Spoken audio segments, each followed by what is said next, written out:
ilhattan bahsediyor. Allah'ın isimleriyle ilgili ilhattan bahsediyor. Allah'ın mukaddes kıldığı, bereket kaynağı kıldığı bazı mekanlara ilişkin ilhattan bahsediyor. Dolayısıyla varlığa ilişkin, varlıkla ilgili düşüncelerimizde ve tutumlarımızda nasıl bir tutum içerisine, davranış içerisine girersek Kur'an-ı Kerim onu ilhat, yani bir tür sapma, bir tür rotadan çıkış olarak etiketliyor ve mahkum ediyor. Onu konuşmak istiyorum. O benliği incitmeden, o benliği onore ederek, büyüterek hep beraber bizi nasıl daha da geliştiririz ve tatmin, mutmain bir hale getiririz. Bu bilinç aslında yeterli bana sorarsanız. Küçükken biz hatırlıyorum namaz kılarken kısa kollu gömlekle, tişörtle namaz kılardık. Gelir büyükler uyarırlardı bizi, ya bu mekruh falan diye. Bunun kısa kolla namaz kılmanın mekruhlukla hiçbir ilgisi, alakası olmadığını ben o zaman da fark ediyordum. Bütün çocuklarımızı kreş, okul öncesi ve okullar standart bir eğitim sürecine sokuyoruz. Bu kabiliyetlerin büyük bir kısmını törpüleme sürecidir. Yani eğitim kasıtlı kültürleme olarak tanımlanır.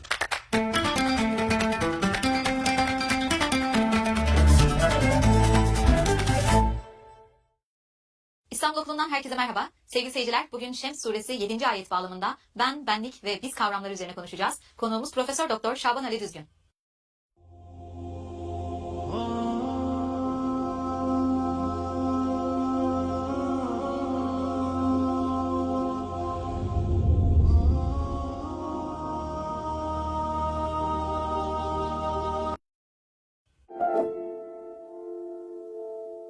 Merhaba hocam. Merhaba. Bugün Şems Suresinin 7. ayeti bağlamında konuşmak istiyoruz hocam. Bazı kavramlar var. Ben, benlik, biz gibi kavramlar. Bunları öncelikle nasıl ilişkilendiriyorsunuz? Ben olmak ne demek? Benliğe kavuşmak, benlikten kopmak ne anlama geliyor? Ne dersiniz? Evet. Ayetteki ve nefsin ve ma sevvaha tek bir ayeti burada konu edinip ondan sonra onu büyütmek istiyorum. Sevvaha kelimesi özellikle nefse verilen güçleri, kuvvetleri, onun tesviye edilmesini içeriyor. Bu o benlik filozofu diye 20. yüzyılın bildiğimiz ve neden böyle bir benlik vurgusuna yöneldi bu filozof diye düşündüğümüzde aslında bugünkü konuşacağımız konu öyle insanın derununu, psikolojik iç yapısını deşifre edelim. Onun ötesinde bir anlam vermeye çalışacağım ben ona. Muhammed İkbal'den bahsediyorum. Muhammed İkbal'in meşhur Türkçe'ye de aktarılan İş Bankası yayınlarından çıktığı büyük eserlerin çoğu. Esrar-ı Hodi, benliğin sırları. Bu ben her şeyden önce, yani diyelim ki toplumun en küçük birimi nedir? Aile. Ailedir. Aile içerisinde bütün çocuklar, her bir anne baba dahil herkes bir bendir. Ama aileye gelmeden önce o tekil ben, her bir çocuk, her bir anne baba, her biri Allah'ın yaratma planında önce bir bendir. Yani benliği, varlığı önce Allah'ın yaratma planında var ve Allah ona lütfediyor, onu değerli görüyor, onu bir ben, herkesten müstakil olarak, aileden, toplumdan, devletten, bir cemaatten, dinden bağımsız bir birey, tekil varlık olarak, otonom, özerk bir varlık olarak planlıyor ve yaratıyor. Şimdi ben ve biz arasındaki ilişkiyi kurarken buna dikkat etmemiz gerektiğini düşünüyorum. O da şu: insanın, nefsin, benim yani tesviyesi, bütün güçler kendisine veriliyor. Sonra da bu güçler bir dengeye kavuşturuluyor. Tesviye dediği bu. Ne gücümüz var bizim? Her türlü yakıcı, yıkıcı, kurucu, inşa edici, ihya edici, değil mi? İnsanları düşünün. Hepsi bizde var. Evet. Ama benim yapıcı, inşa edici, kurucu, hayata dair bu atılımlarımı, aynı zamanda biz dediğimiz, ait olduğum grup, önce aileden başlamak üzere, mahallem olmak üzere, ait olduğum cemaat, ait olduğum toplum, devlet, kendi standartlarına uydurmak üzere buradaki benim içerisindeki tesviyeyi, Allah diyor ki her bir ben kendi yetenekleriyle, donatılarıyla tesviye edilmiştir. Ve nefsin ve ma sevvaha, ona gömülü olan bütün yetiler, ona gömülü olan bütün yetenekler ve yemin olsun ki. Bu şu demek: üzerine yemin edilen ne varsa her birinin dünyada aktif bir değeri var. Yapması gereken, kendisinden beklenenler var. Burada da nefsin öyle bir gücü, kudreti var. Fakat bir de mahallemin, toplumun bana atadığı, tesviye ettiği değerler var, beklentiler var. Roller var. Roller var vesaire. Şimdi şunu, ona biz diyorum işte, bizim bana atadığı, benden bekledikleriyle Allah'ın bana atadığı ve benden bekledikleri arasında bir örtüşme olabilir, mükemmel. Bir çatışma olabilir. O zaman ben Allah'ın bana atadıklarını öncelemem lazım. Çünkü o benim fıtratımdır. O benim doğamdır. Ve benim fıtratımda ve benim doğamda olan açığa çıktığında benlik dediğimiz şey ortaya çıkacak. Çoğu zaman içinde bulunduğumuz toplum bizim benliğimizin, varlığımızın bütün potansiyelleriyle açığa çıkmasını sağlamaz. Tam tersine ne yapabilir? Bloke edebilir, engelleyebilir. Sağlayabilirse bu ideal toplumdur. Ki ideal topluma Farabi, El-Medi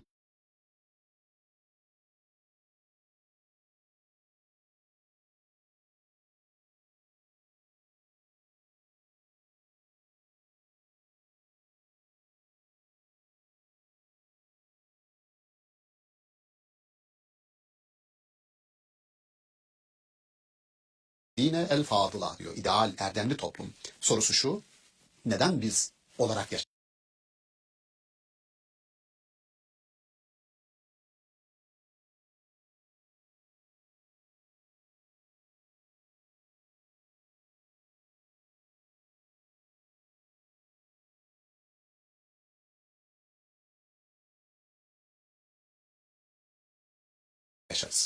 Benler neden biz olarak yaşar? Neden toplu halde yaşar? Neden devlet oluruz? Verdiği cevap şu. Her bir ben, yani her bir birey başkasındaki fazlalıklardan, erdemlerden yararlansın ve kendi noksanlarını tamamlayarak kemale ersin diye. Tamam. O zaman başka benler ya da o başka benlerin oluşturduğu biz, tekil olarak sizin, benim, bir evladımızın, çocuğumuzun beninin gelişmesini, büyümesini ve benlik olarak ortaya çıkmasını sağlıyorsa bu ideal ve erdemli bir toplum. Tersi olabilir mi? Olabilir. Tersi mümkün ve ona dikkat çekmeye çalışıyorum. O da şu, özerk, otonom, tekil olarak yaratılan. Yani bugün dünyada 8 milyar insan varsa 8 milyar ayrı potansiyel var. 8 milyar ayrı benlik var. 8 milyar ayrı saygınlık var. Öyle bakmak lazım. Ama biz standartize ediyoruz. Standart şudur, herkes bu standartlara uyacak. Toplum olmak böyle bir şey diyoruz. Fakat burada işte risk şu, bizim belirlediğimiz standartlarla insanın kendi fıtrat ayarlarındaki standartlar çoğu zaman örtüşmüyor. Maalesef. O zaman izin verin, o zaman müsaade edin. O tekil bireyin kendi fıtratında, ayarlarında gizli olan kabiliyetleri, düşünce, tutum ve davranış olarak açığa çıkacak olan kabiliyetleri bırakınız, açığa vursun, bırakınız Bunun için geliştirsin. bir alan oluşturmak Bir alan gerekiyor. yaratın Evet. ona. Her yeni olan, her sizin düşünce standardınıza, davranış standardınıza uymayan her şeyi boğmaya kalkmayın, çabalamayın. O benim benlik olarak dışarıda tezahürüne, tecellisine imkan verin. Burada dikkat çekmek istediğim nokta buydu. Onun için mesela Kur'an-ı Kerim inşirahtan bahseder. İnşirah bir şerh, teşrih eski bizim metinlerimizde operasyon ameliyat demek. Bir açıyorsunuz, yani şöyle diyelim, benim toplumun benden beklentileri var, bana dayatıyor onları ve zaman içerisinde o tortular, o beklentiler benim o fıtrat ayarlarıma uygun olmayacak şekilde gelip bana yerleşiyor. I'm standing here in Balochistan, in Las Bela, where humanity, with its partner Bondi Shams, has just deployed 5 water boxes. In this community that is drought-stricken, the floods came, left a mess. It's unbelievable that this place exists in Pakistan. At Humanity, we have built water wells, hand pumps, provide water tanks and bottled water in various regions, including Pakistan. This Ramadan, when you think about yourself, you think about the sacrifices that you're making, I want you to think about the people and the children right here in Las Bela, in Balochistan. Your $25 can provide access to clean water to 25 children. So we're appealing to you for humanity. When you donate to humanity, you're providing opportunity to save lives all across the globe. Here in Balochistan, this Ramadan, I want you to think about the people and the children right here in Las Bela. We're counting on you, inshallah.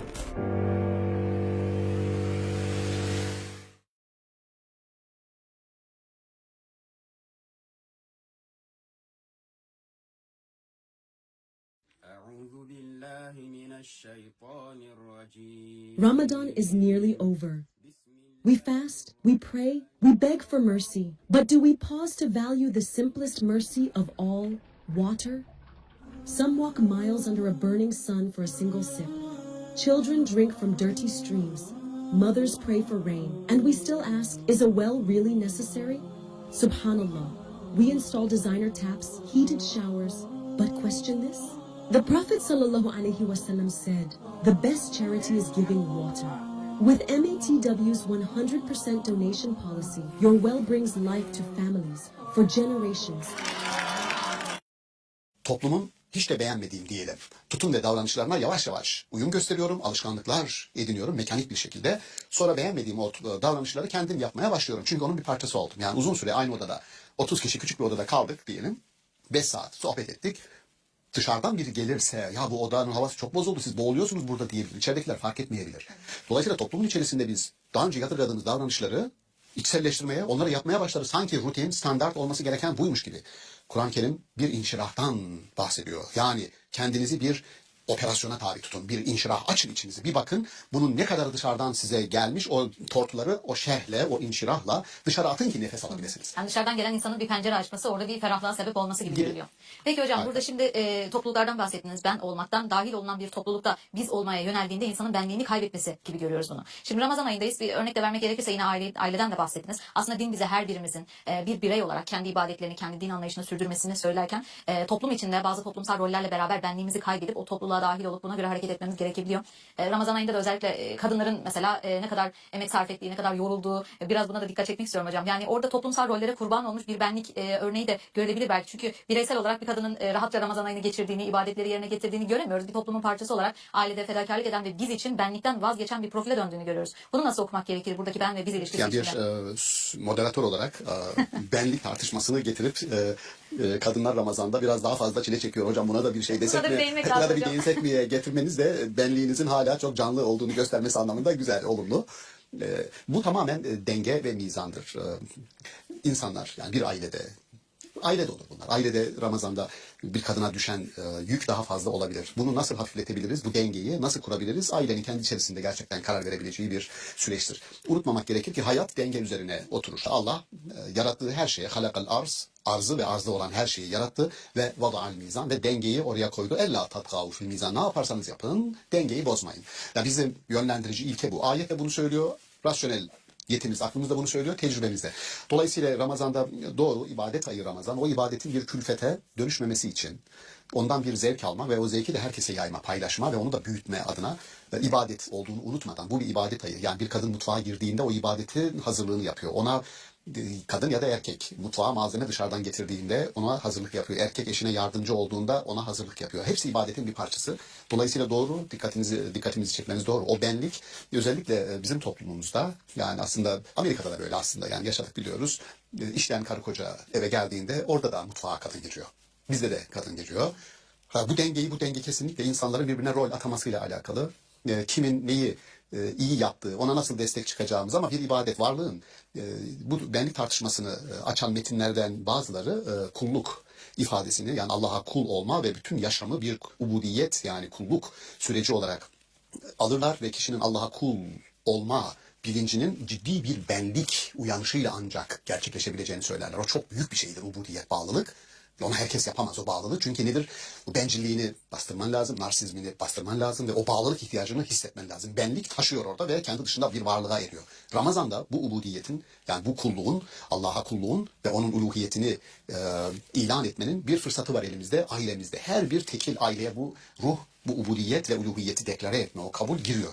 Dolayısıyla burada çocuklar, eşler ya da eş olmayanlar fark etmez. Yani insanların olduğu her toplulukta bir ibadetin icra edildiği dikkate alınarak insanlarla konuşma, destek çıkma. Ramazan'ın böyle bir feyzi, bereketi olmalıdır. Bu her adımımız, her şeyimiz yemek pişirmemizde biz hep işte iftara odaklanırız. Oysa iftarın bir öncesi var değil mi? O da o ibadetin bir parçasıdır ve o emeğe saygı da o ibadetin bir parçasıdır. Onun o emeğin takdir edilmesi de o ibadetin bir parçasıdır. Böyle baktığınızda bakın beraber büyüttük ibadetimizi.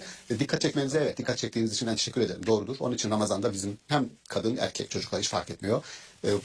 Bir tatmin içerisinde, itminan içerisinde o benlikleri, kadın benliği, çocuk benliği, kocanın benliği fark etmeden herkesin kendi içerisinde bir özü cevher var her benliğin. O benliği incitmeden, o benliği onore ederek, büyüterek hep beraber bizi nasıl daha da geliştiririz ve tatmin, mutmain bir hale getiririz.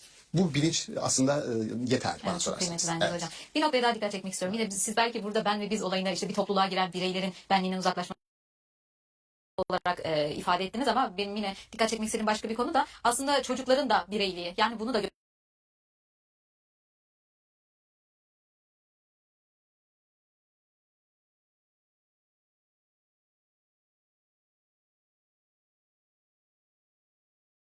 göz ardı ediyoruz. Çünkü çocuklara ebeveynler sahibi olduğu kendi parçaları gibi görüyor ama onların da aslında birer birey olduğunu, onların da benliğinin olduğunu göz önünde bulundurmak ve ona göre davranış sergilemek gerektiğini düşünüyorum. Bununla ilgili ne dersiniz? Kesinlikle çok güzel bir nokta. Yani bugün benlik derken hem tekil olarak bütün benleri hem kadın, erkek benliği hem de çocuk haklısınız. Çok zor bir şey. O benlik tamam o bir bendir ve onu o beniyle büyütme bizim arzumuzdur. Anne ve babanın her bir çocuğuna yaşı ne olursa olsun müdahalesi onu geliştirme, büyütme amacını taşır. Ama şöyle bir sıkıntımız var. İşte zor tarafı o. Gerçekten o çocuğun potansiyelinin nasıl açığa çıkarılacağı ve açığa çıkarıldığında hangi aktüel alanlarda kendini en iyi şekilde göstereceğini ölçme ve değerlendirme konusunda sıkıntılarımız var. Yani bunu ölçen ve değerlendiren ölçekler var dünyada geliştirilmiş. Yani bu çocuğun müziğe mi kabiliyeti var? Resme mi kabiliyeti var? Felsefeye mi? Bir mühendislik, zihinsel bir şey mi? Yoksa el becerisi mi? Pratik zeka mı? Teorik zeka mı? Bütün bunları ölçen ölçekler var aslında. Dolayısıyla bu da destek almak lazım ve çocuklarımızın o ben dediğimiz o kendi iç tesviyesinin, fıtratının nasıl büyütüleceği konusunda bir zihin yormakta fayda var. Bu göz kararı olabilecek bir şey değil. Biz bütün çocuklarımızı kreşte, işte okul öncesi ve okullar standart bir eğitim sürecine sokuyoruz. Bu kabiliyetlerin büyük bir kısmını törpüleme sürecidir. Yani eğitim kasıtlı kültürleme olarak tanımlanır. Kasıtlı kültürleme. Ve o kültürü kasıtlı olarak temel kültürü hepsine ver. Onu anlarım. Ama ondan sonra birbirinden ayrışmaya başladıkları noktada şimdi diyelim 2-3 tane dünyada kabiliyetli çok iyi olanları üniversiteye yönlendiriyorsun. Daha düşük olanları işte meslek liselerine yönlendiriyorsun. Daha düşük olanlar hiçbirisine gitmiyor. Bırakıp terk edip gidiyor. Neredeyse bütün dünyada benzer uygulamalar var. Ama bu yeterli değil, işte onu söylüyorum. Bu yeterli değil. İşte sanat bunun dışında tutuluyor mesela. Yetenekli alıyor. O bile yeterli değil. Yani Ama geliştirilecek meziyetler de var. Evet, yani ölçekler geliştirmek lazım. Sadece anne babanın insafına bırakmamak lazım. Ama anne babanın o beni, yani çocuklar özel yetenekler, işte biz IQ, EQ, bütün bunları tartışırken bir de CQ diye bir şey var. Yani curiosity quiz diye, merak zekası. Merak zekası çocuklarda var. İleri yaşlarda bu zekanın öldüğü, artık merak edip sormuyoruz bile biz. Ama çocuklar bizi bıktıracak şekilde o merak zekasını çalıştırıyor. İşte o zekanın devamını sağlayacak şekilde çocukların o yaratıcılığını, o sordukları soruların kalitesinden aslında onun yönünü, kendi kabiliyetini size vermeye çalışıyor. Sorularını derle topla, 50 soru sordu. Al onları ve bu çocuk sorduğu sorular bunlar. Demek ki bu çocuk bu yönde kabiliyeti var. Çünkü biz insanın tabula rasa olarak, boş bir zihin olarak dünyaya gelmediğini biliyoruz. Belli kabiliyetler o çocukta olabiliyor. Zeka anlamında. Mizaç var, Karakter her birinde farklılaşabiliyor. Potansiyeli var ama işlemenize bağlı. İşlediğiniz bir potansiyeldir. O potansiyel sizle ilgili değil. Anne babayla ilgili değil. O potansiyel doğuştan getirdiği bir şey var. O şeyi çok iyi işleyebilirsiniz. Ama neyi işlediğimize çok iyi bakmak lazım. Çocukların beni konusunda da buna İyi dikkat tanıyıp çekmiş onların olalım. aslında o çocukları iyi bir şekilde tanıyıp benlik inşasına da destek olmak gerektiğini söylüyorsunuz. Kesinlikle. Son olarak hocam tekrardan o başta verdiğiniz örneğe dönmek istiyorum. Bir odaya giren 30 kişinin zamanla oradaki havasızlığı fark etmeyecek kadar birbirine benzediği, o ortama adapte olduğunu ve benliğini kaybedip artık biz olmaya başladığını söylediniz. Bunu nasıl fark edebilir? Yani bir insan artık ben benliğimi kaybettim deyip ben ne kadar diğerleriyle benzeştim, aynı oldum deyip ya da tekrardan o ben olmaya geri dönüşü için bir farkındalık sağlaması gerekiyor. Bunun ayrılığına nasıl varabilir? Çok kolay. Çok kolay. Aklınızın ve doğanızın, fıtratınızın size söyledikleriyle dışarıdan size söylenenleri sürekli tutun, dengede tutun. Örnek, küçükken, yani lisede diyelim biz hatırlıyorum namaz kılarken kısa kollu gömlekle, tişörtle namaz kılardık. Gelir büyükler uyarırlardı bizi, ya bu mekruh falan diye. Bunun kısa kolla namaz kılmanın mekruhlukla hiçbir ilgisi, alakası olmadığını ben o zaman da fark ediyordum. Hiç de buna dayanarak uzun kol ya da başına takki örtmen gerekiyor, bir şey örtmen lazım bak falan. Yani bunların ibadetin ruhuyla, mantığıyla ilgisi olmadığını ben mantığımla ve doğamla, fıtratımla, çünkü o doğanın ve fıtratın ayarı orada daha soft, daha rafine, ibadetin mantığının daha rafine bir şey olduğunu sana söylüyor. Dolayısıyla bunun kolun kısalığıyla, uzunluğuyla alakası olmadığını gömleğin seçebiliyorsun. Kriter odur. İnsanın doğası, insanın fıtratı. Doğal olana, fıtri olana bindirilen her şey ne yapar? Enkada zahrak. İnsanın sırtını, varlığını enkaza çevirir. Ayetin İnşirah suresi. Onun için o enkaza çevrilmemek için insanın ara ara kendisine bir operasyon düzenleyerek, inşirah biliyoruz, operasyon, ameliyat, teşrih. O tortuları, oraya atılanları, zararlı şeyleri çıkarıp atması gerekiyor ki kendi dengesini, o ve nefsin ve ma sevvaha, ta başta söylediğimiz bir dengeye oturtulan ben hastalanmasın, bir patolojik vakaya dönüşmesin. Aslında bilinçli bir farkındalıkla biz doğuştan gelen yapımızla beraber, fıtratımızla beraber bunu ayıklayabilecek bir kabiliyete sahibiz. Kesinlikle. Çok teşekkür ederiz Ben hocam teşekkür değerli ederim. yorumlarınız Sağ için. olun. Yine çok önemli bir konuyu böylece analiz etmiş olduk. Sağ olun hocam. Sağ olun. Sevgili seyirciler, Şems suresi 7. ayet bağlamında ben, biz ve benlik kavramlarını ele aldık bugün. Bir sonraki bölümde görüşmek üzere. Hoşçakalın.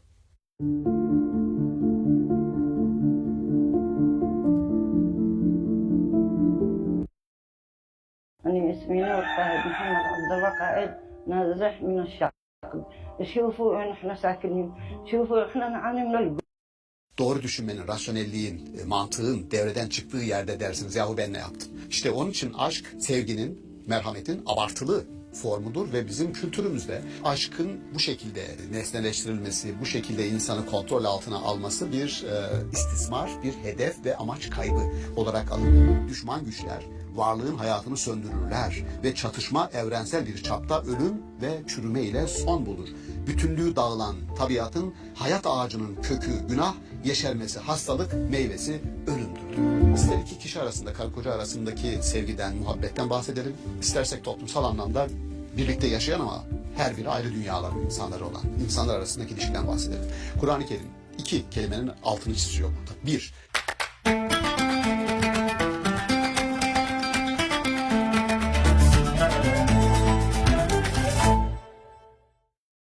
İstanbul Okulu'ndan herkese merhaba. Sevgili seyirciler, bugün Zuhruf Suresi 67. ayet bağlamında sevgi, aşk ve keder hakkında konuşacağız. Konuğumuz Profesör Doktor Şaban Ali Düzgün. Tamam. Merhaba hocam. merhaba. Hocam bugün sevgi kavramını ontolojik olarak ele almak istiyoruz. Zuhruf Suresi 67. ayet bağlamında. Burada dost olanların da düşman olabileceğinden söz ediyor ayet. Öncelikle sevgi nasıl bir temele sahip, nasıl sevilen bir insan düşmana dönebiliyor? Sevginin temelinde ne var? Bunlardan bahseder misiniz? Bu tabii sevgi çok herkesin dilindeki bir kelime. Sanki insanlar arasındaki ilişkileri sadece düzenleyen bir duygu gibi duruyor.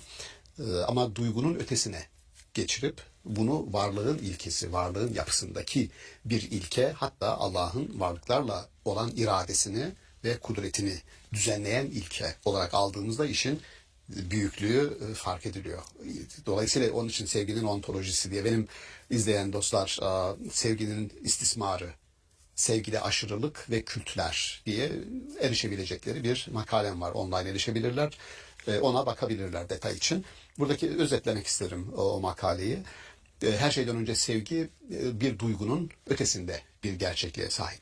Bir varlığı ve ontolojisi var. Bu da şu, karşıtını da üretme riski barındırıyor içerisinde.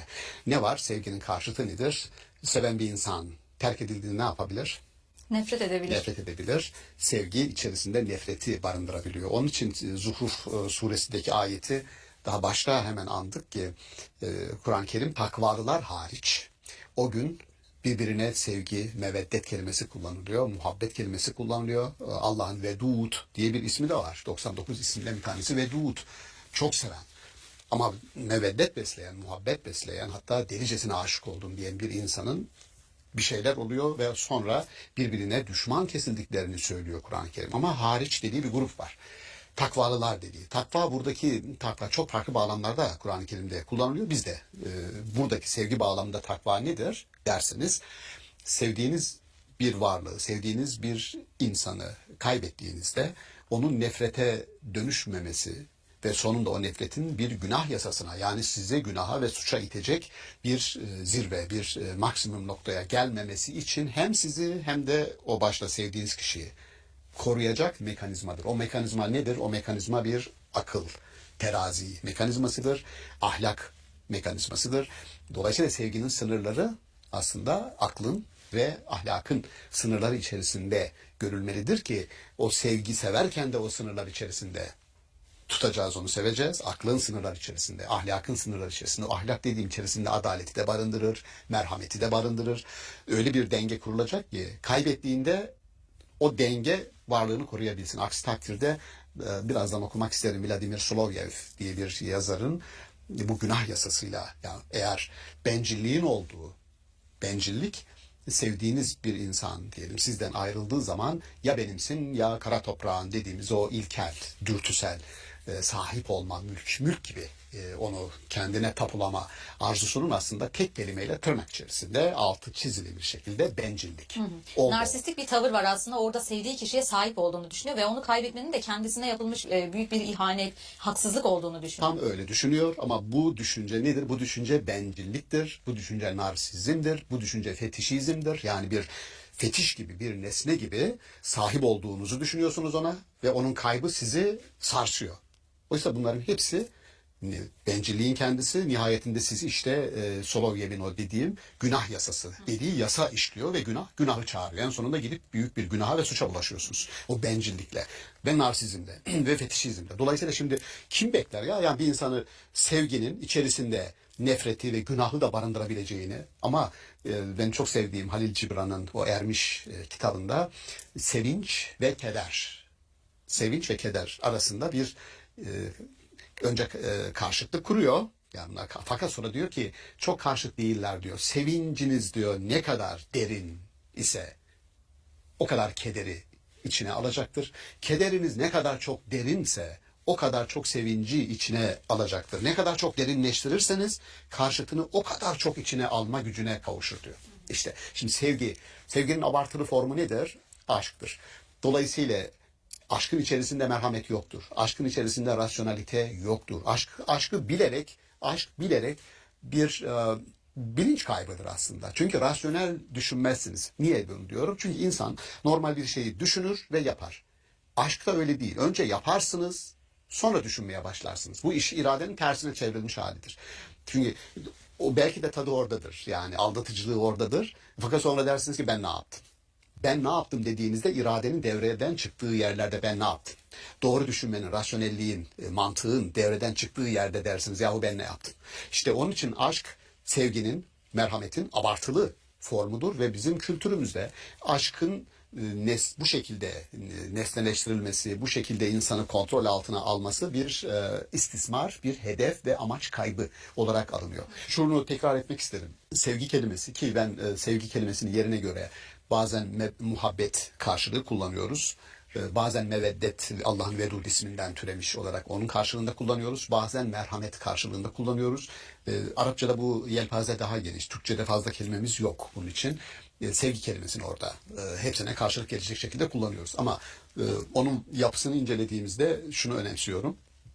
Allah'ın alemi yaratmayı irade etmesi, sonra yaratırken kudretini kullanması, bütün bunları bizim Kindi gibi alimlerimiz, İbn Miskeveh gibi alimlerimiz çok doğru bir şekilde o süreçlerin hepsine Allah'ın merhameti, muhabbeti, meveddeti eşlik etmiştir der. Dolayısıyla bu bir taklidimiz olsun. Bizim yatay düzlemde insanlarla ilişkimizde de irademiz, yani onlara ilişkin bir irade beyanı, onlara ilişkin bir yönelimimiz içerisinde muhabbeti, meveddeti ve merhameti barındırsın. Bir şeye gücümüz, kudretimiz yetiyor diyelim, bizden daha zayıf olana yönelen bir kudretimiz var. O kudrete bu sevgi, bu merhamet eşlik etsin. Tıpkı Allah'ınki gibi. Her şeyi kahretmeye gücü yeter Allah'ın. Hadi birden kahretsin. Hepsini yok etsin. Öyle bir şey hiç olmadı, olmayacak da. Bakınız, dolayısıyla güç, kudret gibi, bakın içerisinde ne var? Güç ve kudret. Yanına ne koyuyorsunuz? Merhameti koyuyorsunuz. Böylece Dengeliyor bütün aslında. varlığın mayasında bu vardır da bizim alimlerimiz. İşte Kindi ve İbn Miskeveh bunu en fazla ele alan isimler. Mayada. Neyle mayaladınız? İnsanın mayasında da bu var, varlığın mayasında da bu var, Allah'ın varlıklarla ilişkisini belirleyen o bağın mayasında da var. Ne var? Sevgi var, merhamet var, muhabbet var, meveddet var diyor. Mükemmel. Peki risk şuradaydı. Ayet bize söylüyor. Başka bir ayet-i kerimeyi daha anmak isterim burada. O da şudur, amaçla alakalıdır. Yeryüzündeki her şeyi onlara verseydin, aralarında birbirlerine karşı bir muhabbet, bir sevgi yaratamazdın. İnsanlar, bu toplumsal birlik, toplumsal ülfet anlamında kullanılıyor. Düşünün, toplum var ve birbirlerinden nefret ediyor, birbirlerini sevmiyor, parçalanıyor, atomize oluyor.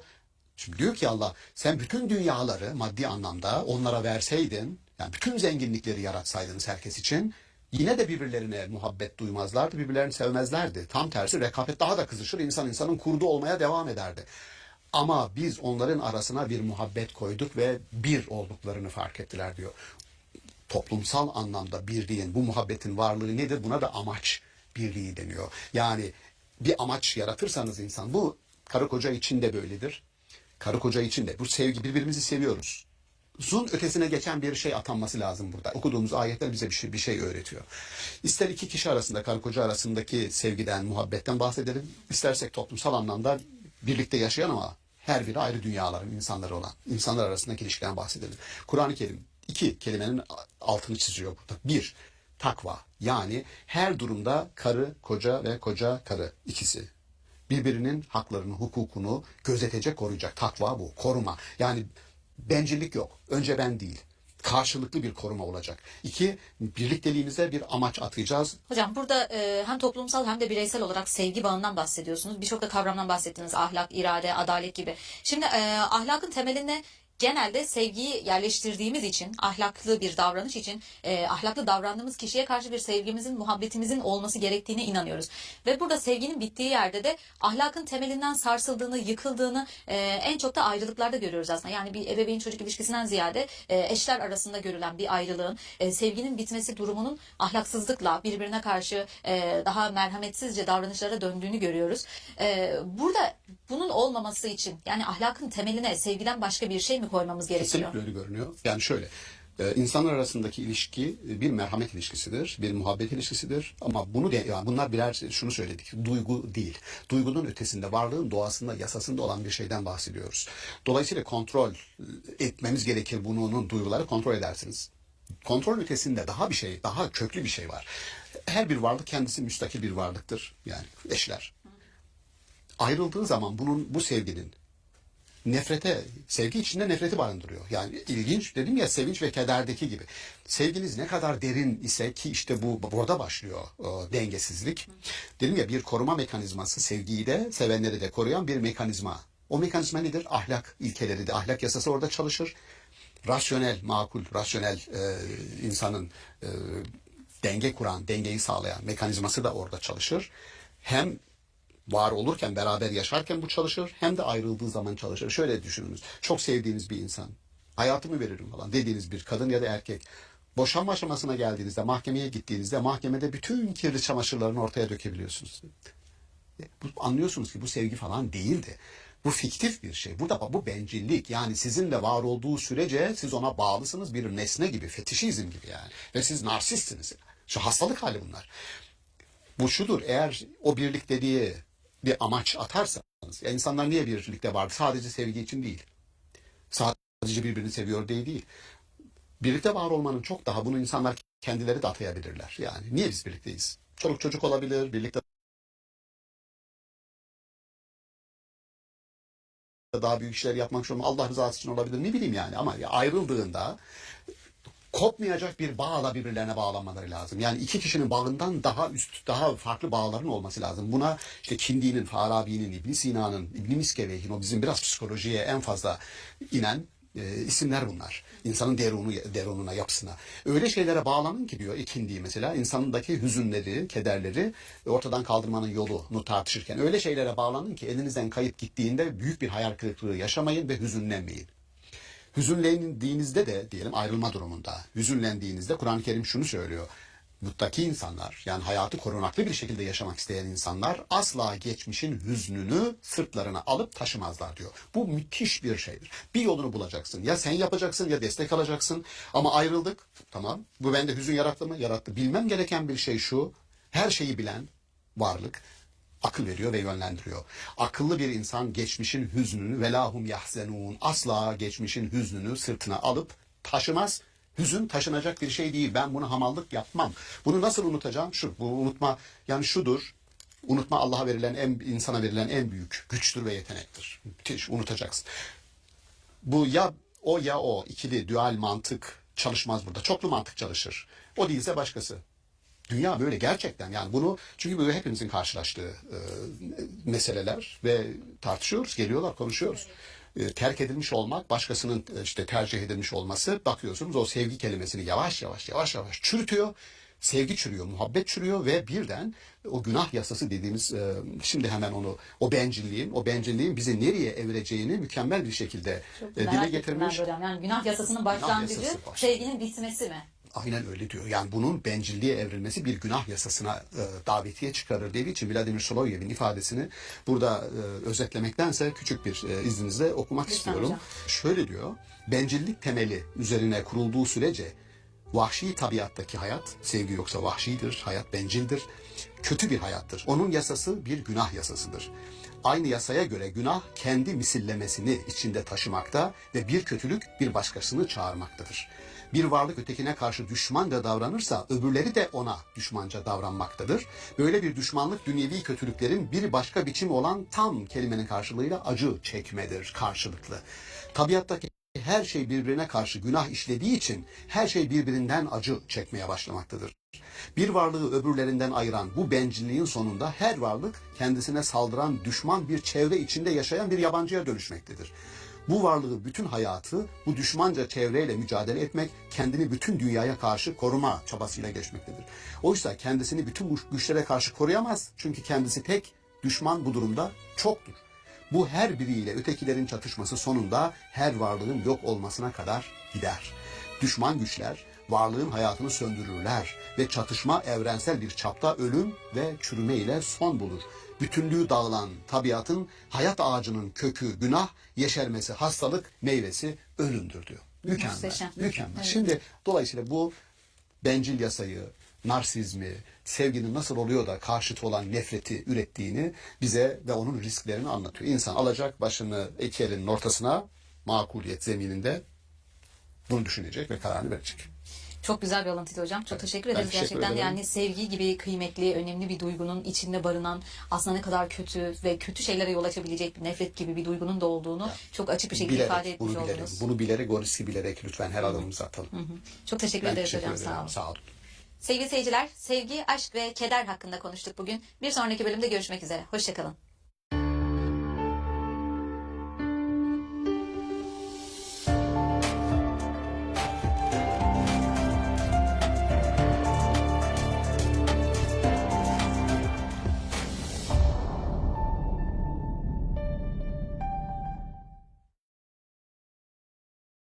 Well, here we are again, wondering, is this job right for me? Everyone gets itchy feet, especially in their first job. But you could try LinkedIn Job Collections. They've got loads of roles tailored to your interests, like career progression. If you're looking for a new role, LinkedIn knows how. Şimdi Kur'an-ı Kerim bu külli bütün olana emir diyor. Şuradan damla damla inene ruh diyor. Şu emir Allah'ın külli bilgisidir. Bu bilgiden insanlara eriştirilene, ulaştırılana ruh diyor. Peki, nefisle ruh arasında nasıl bir ilişki var? Maturidi ince işliyor orayı. Nefis diyor insanın kendisidir. İnsanın iyiliğe ve kötülüğe eğilim bir yapısı var. Tamam, bu yapı nedir? İnsan. Yani nefs. Bir insanı öldürdüğüm zaman vicdanım, içimdeki işte o ses bana ya sen ne yaptın falan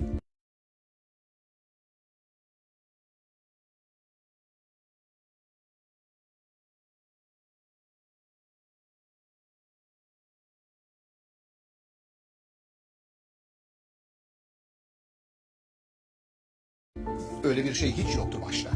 Ama sonra Raskolnikov karakteri yaptığı şeyden dolayı pişmanlıklar duyuyor. Montaigne'in içindeki celladım dediği o vicdan onu öyle etkiliyor ki sonunda gidip itiraf ediyor. Ben öldürdüm diyor. Hiç kimse görmedi.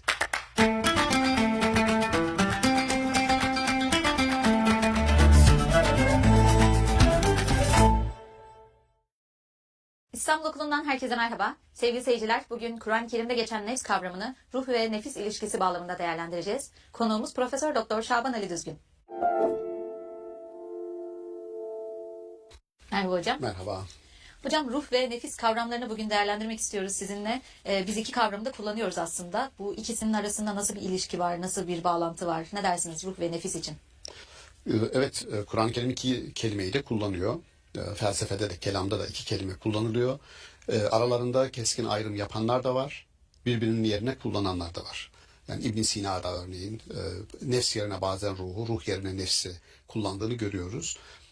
Ama mahiyetlerini açıklarken, fonksiyonlarını sonra açıklarken birbirinden ayrıldığını da görüyoruz. Gazali'de ikisini birbiriyle örtüştüğünü görüyoruz. Maturidi'de ikisinin birbirinden tamamen ayrı ele alındığını görüyoruz.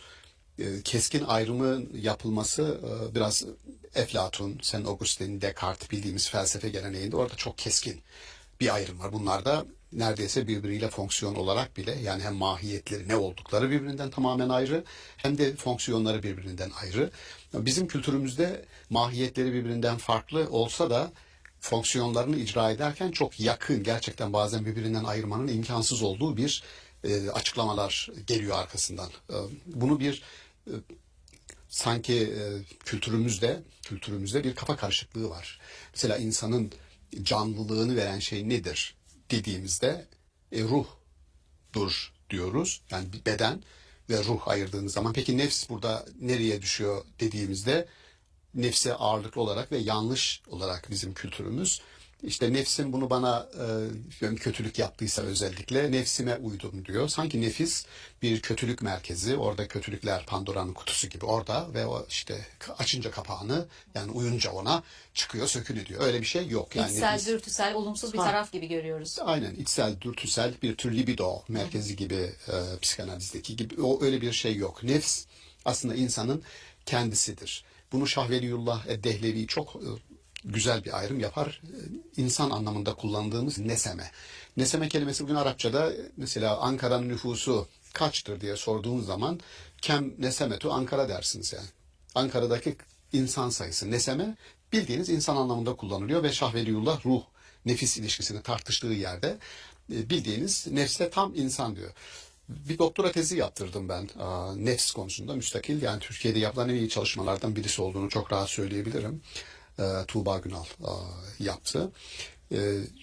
Orada nefsin insan anlamına geldiğini, bir kötülük merkezi olarak almanın çok yanlış olduğunu, tabii bu değil sadece ama en azından konuştuğumuz bağlamda bunu söylemem lazım. Peki şu nefsin mertebeleri, işte levvame, önce emmare, sonra levvame, mülhime, mutmainne, radiye, mardiye vesaire diye ayırmalar bu aslında kişinin kendisi ya. Yani bir insan görürsünüz sürekli kötülük peşindedir. Bu emmare, yani Allah'ın insana doğuştan iki yetiyi yüklediği kabul edilir. Yani insan olmak bunu gerektirir. Nedir o iki yeti? İyiliğe de kötülüğe de meyyaldir.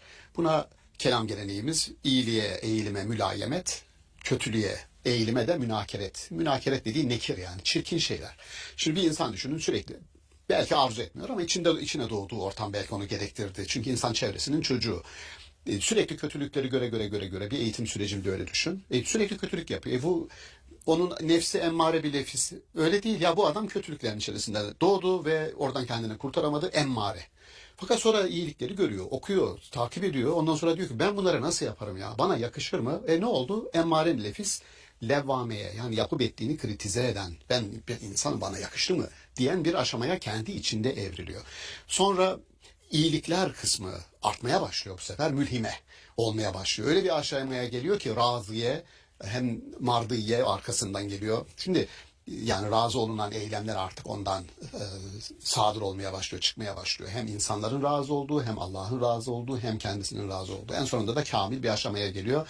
Bu adamı zorlasan da bir kötülük yaptıramazsın. Ne oldu? Aslında bir nefsin içeride sanki bir nefis var. Biz onu aldık ve bir sürece tabi tuttuk. Kötülükten iyiliğe evirdik. Öyle bir şey değil. Bu nefis dediğiniz insan ve onu eğitirseniz bu hale gelir. Peki nefisle ruh arasında nasıl bir ilişki var? Şimdi Maturidi bence çok ince işliyor orayı. Nefis diyor insanın kendisidir. Az önce işte ayette geçen fe elhemeha fucuraha ve takvaha, orada da Maturidi konuşuyor. İnsanın iyiliğe ve kötülüğe eğilimli yapısı var. Tamam, bu yapı nedir? İnsan, yani nefs diyor. İyi de bunların yerine gelebilmesi için, bunların icra edilebilmesi için bir canlılık lazım, bir enerji lazım, bir güç lazım. O ruhtur diyor. Yani nefsin fonksiyonlarını icra edebilmesi için ve arzu ettiği bir şeyi kamil noktaya çıkarabilmesi için. Örnek, kötü bir nefis vardı, sürekli kötülük yapan nefis, yani insan. Ama istiyor ki, ya da biz ondan istiyoruz ki kardeşim aşama aşama sen gel, iyi bir insana dönüş yahu. Bunun kemal noktaya gelmesi, bu enerjinin işlenmesi için lazım olan başka bir şey var diyor. Ne o? Ruh diyor. Yani ruh bir anlamda nefsin, yani insanın fonksiyonlarını düzenleyen, fonksiyonlarını kamil bir noktaya, maksimum noktaya erişmesi için ona destek veren bir enerji, güç, rasyonel taraf. Rasyonel taraf denir ruha. Çünkü bir de beden dediğimiz bir şey var. Yani şöyle düşününüz. Nefis eğer bir merkez olarak alırsak, bu nefsi insan dedik. Ama insanı bir diyorum bedensel tarafı var, bir ruhsal tarafı var. Bedensel taraf bedeni arzular. Mesela öfkem, şehvet, bu tür varlığı devam ettirmeyi, hayatta kalmayı mümkün kılan bütün güçler bedene ait. Biyolojik ihtiyaçları Biyolojik, kapsıyor. beden biyolojik, fizyolojik. İyi de onu kontrol eden süreçler ruhsal, yani rasyonel. Şöyle diyelim, bir olaya müdahale edeceksiniz. Bu olaya müdahale etmeniz için bir haksızlık var. Haksızlığa müdahale edeceksiniz. Onun için sizin bedeninize ihtiyacınız var. Kolunuza vesaire, değil mi? Bedensel bir müdahale lazım. Ama o bedensel müdahalenin bir zulme dönüşmemesi için, onun kontrol edilebilmesi için bir rasyonel denge unsuru lazım. O sizin ruhsallığınız diyor Maturidi. İbn Sina'da da öyle. İbn Sina'da ruh ve beden ayrımı var. Mevlana'da ruh ve beden ayrımı var. Bu ruh ve beden ayrımında işte Maturidi'de bu var. Fakat birbiriyle şunu söylemeye çalışıyorum. Descartes gibi aralarında neredeyse ilişkinin sıfırlandığı iki ayrı entite, iki ayrı mahiyet, iki ayrı fonksiyondan bahsetmiyor. Biri diğeriyle zorunlu olarak ilişkili. Birini çıkarırsan, yani ruhu fonksiyonsuz bırakırsanız nefsiniz, yani insan ölür gider. Yani nefsle insanı eşitlemiş olduk. Sonra insanı ikiye ayırdık. Bedensel taraf ve ruhsal taraf. Allah insana ruhundan üflemiştir ayeti kerimesini alimlerimiz. İnsanın bu kontrol eden, düşünen, bedensel dürtülerin nereye gidebileceğine dair o kontrolü yapan ana merkez olarak kabul ederler. Şimdi biz konuşurken başta dedik ki buna sana ruhtan soruyorlar diye başlık atalım bu bölümümüze. Bu bir ayeti kerime. Yes'elûneke anir-ruh. Sana ruhtan soruyorlar. Kul de ki er-ruhu min emri Rabbi. Rabbimin emrindendir. Ve ma utitum minel ilmi illa qalila. Ama size ilimden çok az bir şey verilmiştir. Şimdi Kur'an-ı Kerim'deki ruh kullanımı ile biz programın başından beri kullandığımız ruh, nefs ve beden arasındaki ilişki birbirinden biraz farklı. Bir ayrım meselesi yaptık biz. Çünkü nefs kullanılıyor. Ruh kullanılıyor ve bedenimiz var. Bunlar arasında nasıl bir ilişki var sorusu doğru bir soru, güzel bir soru ve ona o çerçevede bir analizimizi yaptık, anlaşıldığını düşünüyorum. Ama Kur'an-ı Kerim sana ruhtan soruyorlar dedikten sonra başka bir kelime daha var orada devreye sokulan. Meallerden bir kısmı yanlış olarak bana sorarsanız. Şöyle diyorlar, yani sana ruhtan soruyorlar de ki o Rabbimin emrindendir, yani bilinmez bir şey, onun Allah'ın işidir, yani bunu sorma.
yapmayın diyor. Doğru değil bu tercüme.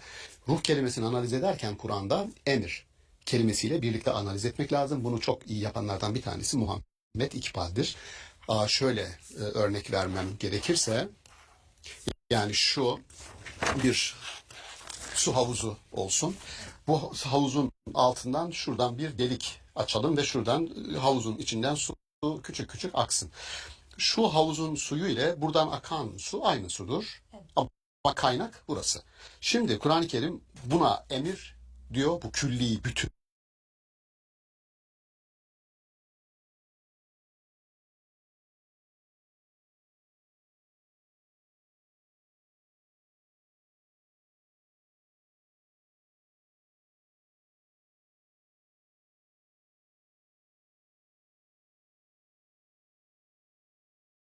Tün olana emir diyor.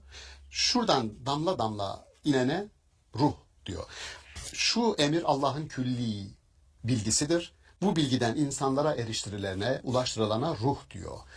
Niye böyle bir yorum yaptık? Çünkü ayet bitmedi. Diyor ki ve ma utitum minel ilmi illa galile. Size bu havuzdan az bir şey verilmiştir. O ilimdir, o ruhtur. O zaman anlıyoruz ki Cebrail'in adı da Kur'an-ı Kerim'de ruh olduğu için, Ruhul Kudüs olduğu için ruh Kur'an-ı Kerim'de öncelikle bir bilgi taşır. Bilgidir. O zaman bu bilgiden size az verildi. Bilgiyi biz nereden alıyoruz? Bilgimizin kaynağı, bilincimizin kaynağı, bütün bunlar bize üflendi deniyor. Yani Allah'tır. Allah bu bilinci, bilgiyi bize veriyor. Başka, yani var etti bizi o anlamda. Bizim dışımızdaki varlıklarda bu bilgi yok. Canlılık var.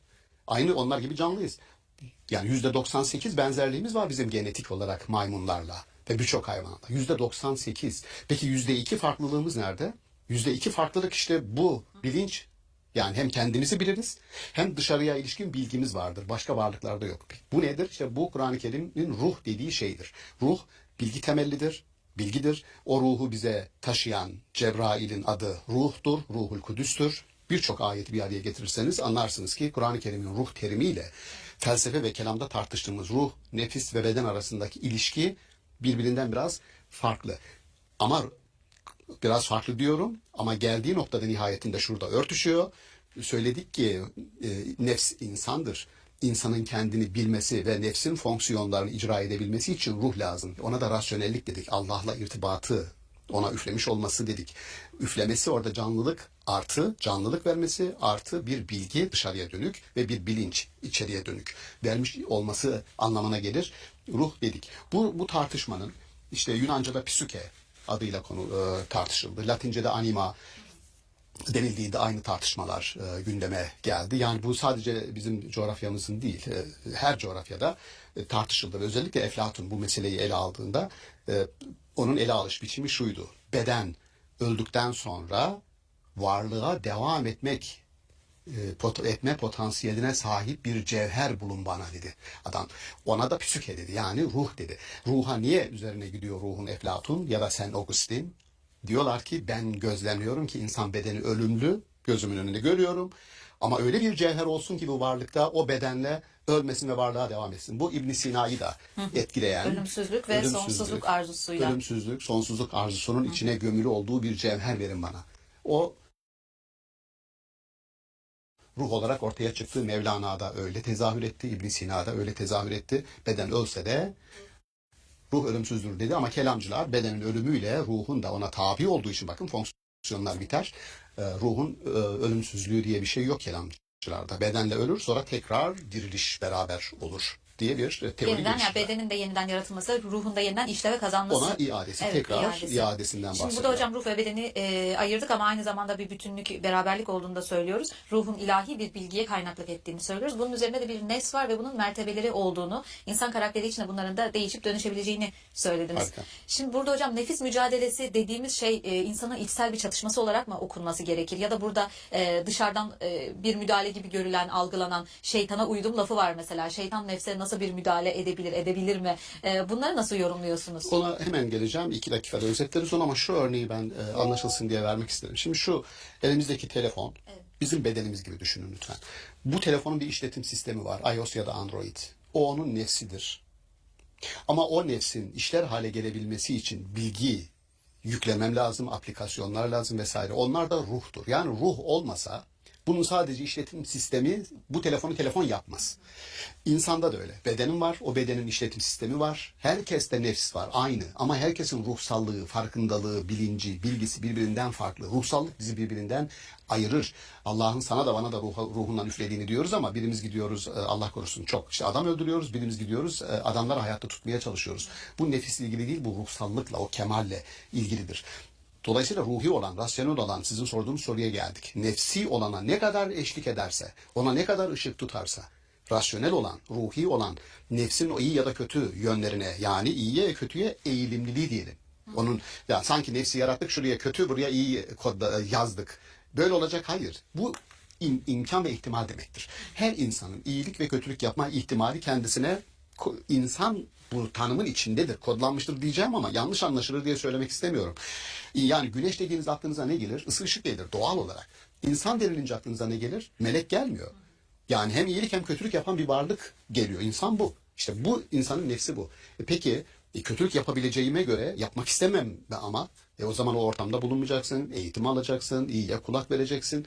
Ondan sonra şu bahsettiğimiz aşamalar yavaş yavaş, yani ya bir insan hayatında hiç kötülük yapmak istemeyen birisine bu aşamalara hiç de uğramaz yani. O adam nefsi emmare, hep kötülük peşindeki bir adam. Hiç olmamış olabilir. Öyle bir kemale yükselme bir adam için hiç olmaz. Doğru mu? Bu aşamalar herkes için geçerli değil. Evet. Bu normalde kötü bir ortamdaki bir adamın iyileşme sürecinde hangi aşamalara uğradığı. Öyledir. Şimdi Fatma Hanım şöyle düşünün. Bir adam Raskolnikov örneğini de Dostoyevski veriyor ya. Önce diyor ben öldürürüm bu kadını ve bir temizlerim yani toplumu bir kötülükten kurtarırım. Kendi kendine kuruyor. Ama ya bir insanı öldürdüğüm zaman vicdanım, içimdeki işte o ses bana ya sen ne yaptın falan, öyle bir şey hiç yoktu başta. Ama sonra Raskolnikov karakteri yaptığı şeyden dolayı pişmanlıklar duyuyor. Montaigne'in içimdeki celladım dediği o vicdan onu öyle etkiliyor ki sonunda gidip itiraf ediyor. Ben öldürdüm diyor. Hiç kimse görmedi. Polis yok, jandarma yok ama içindeki o ses, vicdan, işte o ruhsal tarafın, nefsin bir eylemini değerlendirmesi ve gidip işte söylemesi, oldu sana levvame. Ben bunu yapmamam gerekirdi, insanım ben. Görüyor musunuz? Bir aşama kendi içerisinde bir süreci işletmiş oldu.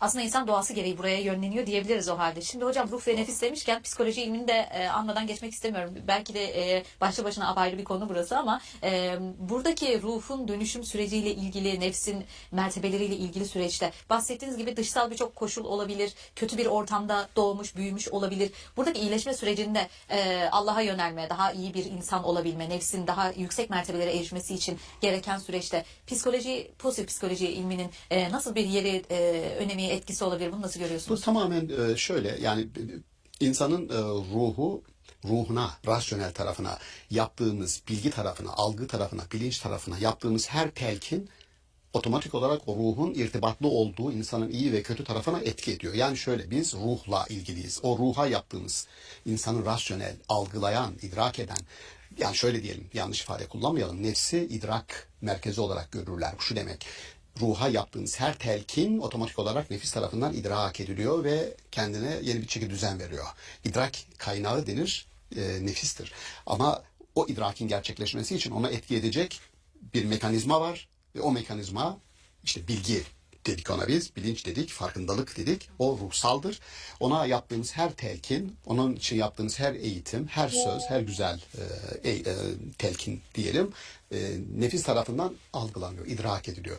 Yani büyük bir güç merkezi olarak düşünün, trafo. O trafodan enerjiyi ilk alan ruhtur. Enerji, çünkü rih, rüzgar ve enerji demek. Ruhla aynı kökten onu alır. Sonra gerektiği kadar nefse verir. Nefis de onu idrak eder, alır ve değişimi, dönüşümü gerçekleştirir. Süreç bir analizle, insanın iç dünyasını analiz ederek, gözlemleyerek bu tür bir etkileşim, böyle bir mekanizma kurulmuş duruyor. Bunlar birbirinden kopuk şeyler değil. Ama nasıl birbirini etkiliyor, süreci bu şekilde anlatmak mümkün. Biraz gerçekten felsefe ve kelam dersi gibi oldu. Biraz ağır yoğun bir anlatı oldu biraz Ramazan için hem de aç karınla dinleyeceği için dostlar biraz ağır olmuş olabilir ama iftardan sonra bir daha dinlesinler, arzu ederiz. Evet. Yani bu haliyle nefse insan dedik. Ruh bu insana verilen bir canlılık ve beden de tüm bunların zuhur ettiği yer olarak göreceğiz. Doğru mudur hocam? Doğru, Böyle mi doğru. anladım? Tam bu. Tamamdır. Çok teşekkür Ben ederiz teşekkür değerli ediyorum. yorumlarınız Ben için. teşekkür Sağ olun. ediyorum. Sevgili seyirciler, Ruh, nefis ve beden ilişkisini konuştuk bugün. Bir sonraki bölümde görüşmek üzere. Hoşçakalın.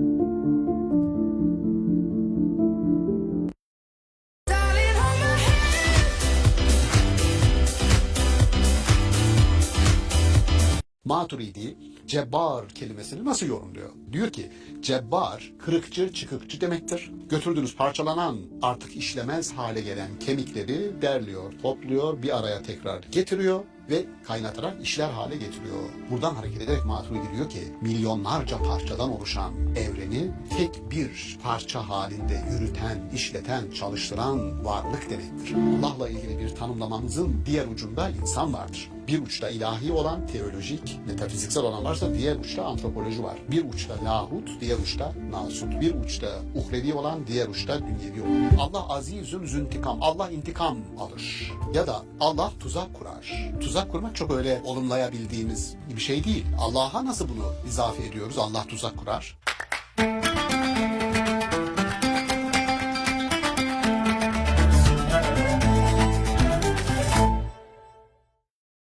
İstanbul Okulu'ndan herkese merhaba. Sevgili seyirciler, bugün Araf suresinde geçen ilhat kavramını ele alacağız. Varlığı rotasından çıkarmak başlığıyla inceleyeceğiz bugün. Konuğumuz Profesör Doktor Şaban Ali Düzgün. Merhaba hocam. Merhaba. Hocam Araf suresi 180. ayette geçen bir kavram var, ilhat kavramı. Varlığı rotasından çıkarmak gibi bir başlıkla temellendirdiniz siz bunu. Allah'ın isimleriyle bağlantılı olarak ele alıyoruz. Siz bunu varlıkla ilişkilendirdiniz. Nasıl tanımlarsınız, nasıl bakıyorsunuz bu ilhat kavramına, varlıkla da ilişkili olarak ne dersiniz? Yani bu belki Ramazanlı başından beri bizi takip eden dostlar ayetlerde belli bir terimi, belli bir kavramı bazı ayetlerde öne çıkararak bir kavram sallaştırma, bir kavram haritası üretme, aslında var olan biraz daha farkındalığımızı ona ilişkin artırma gibi bir çabamız var. Belki izleyenlerin büyük bir kısmı ilhat kelimesi onlara tanıdık değil. Ama yapıp ettiğimiz bazı ürettiğimiz düşüncelerin ilhat içerisine alınarak etiketlendiğini fark edeceğiz. Bu da nedir derseniz öyle yapıp yani düşüncelerimizi bloke eden, engelleyen, düşünce üretmemizi o süreçleri çok riskli görüp de sakın ha yani düşünmeyin etmeyin bunları diyen bir inisiyatiften asla bahsetmiyorum. Tam tersi noktadayım. Düşünceyi alabildiğine, Allah'la ilgili ilhattan bahsediyor. Allah'ın isimleriyle ilgili ilhattan bahsediyor. Allah'ın mukaddes kıldığı, bereket kaynağı kıldığı bazı mekanlara ilişkin ilhattan bahsediyor. Dolayısıyla varlığa ilişkin, varlıkla ilgili düşüncelerimizde ve tutumlarımızda nasıl bir tutum içerisine, davranış içerisine girersek Kur'an-ı Kerim onu ilhat yani bir tür sapma, bir tür rotadan çıkış olarak etiketliyor ve mahkum ediyor. Onu konuşmak istiyorum. Bizim kültürümüzde mülhit kelimesi de var aynı zamanda. Bu bir tür anakronizm yapmak istemem yani ateist anlamında kullanılıyor ama ateizm kelimesi şurada 200 yıllık bir tarihi var. Yani ateist kelimesi daha yeni kullanılıyor. Ama Tanrı tanımazlar için, Tanrı'yı inkar edenler için de bu kelime kullanılıyor ve mülhit ifadesi kullanılıyor. Bizim arkaik bir ifade olarak o kelimemiz var. Dolayısıyla hem ateizmin için, Tanrı tanımazlık için bu kelimenin kullanıldığını düşünelim. Öbür tarafta Allah'ın varlığı değil de isimleri konusunda mesela onu parçalayarak diyelim Allah'ın güçlü, güç sahibi bir varlık, bilgi sahibi bir varlık, iyi bir varlık. Bütün bunlar topladığınız zaman, isimleri topladığınız zaman Allah varlığına ulaşıyorsunuz. Yani Allah nedir? Bütün bu güç, bilgi, iyilik yani 99 isme kadar evrilen işte hepimizin bildiği Esmaül Hüsna dediğimiz Allah'ın güzel isimlerini biz topladığımızda bir varlığı elde ediyoruz Allah. Ama bütün mesela diyelim mecusilikte böyle değildi. Nasıldı? Dünyada iyilikler var, kötülükler var. Bunların aynı varlıkla ilintilendirilmesi mümkün değil. O halde iki aslında ilah var. Bunlardan birisi iyiliği yaratan ilah, diğeri kötülüğü yaratan ilah. Ve yaşam da bu ikisinin mücadelesine konu olur. Mecusilikte böyle ya da uzak doğu inançlarında yin yang dediğimiz yani yine orada da benzer bir mücadele var. İki ayrı gerçeklik var. Bir türlü varlıkta olup biteni tek olana, tek güç ve kudrete indirgeyemeyen bir zihne Kur'an-ı Kerim mülhit zihin diyor. Yani varlıkla, ana varlık, büyük varlık, yaratıcı varlıkla ilgili bir defa rotadan sapıyor. Öyle olunca o varlıkla ilgili doğru bir düşünce kuramayınca, rotası bozuk bir yola girince indiğimiz kendi varlık dünyamızda olup biteni anlama, açıklama ve yorumlama konusunda da bu sefer ilhatlar başlıyor. Türkçede herkesin bildiği lahit dediğimiz mezar mesela, lahit taşı, lahit ilhatla aynı kökten gelir. Bu şu demek, yani öyle akla ziyan tutumlar da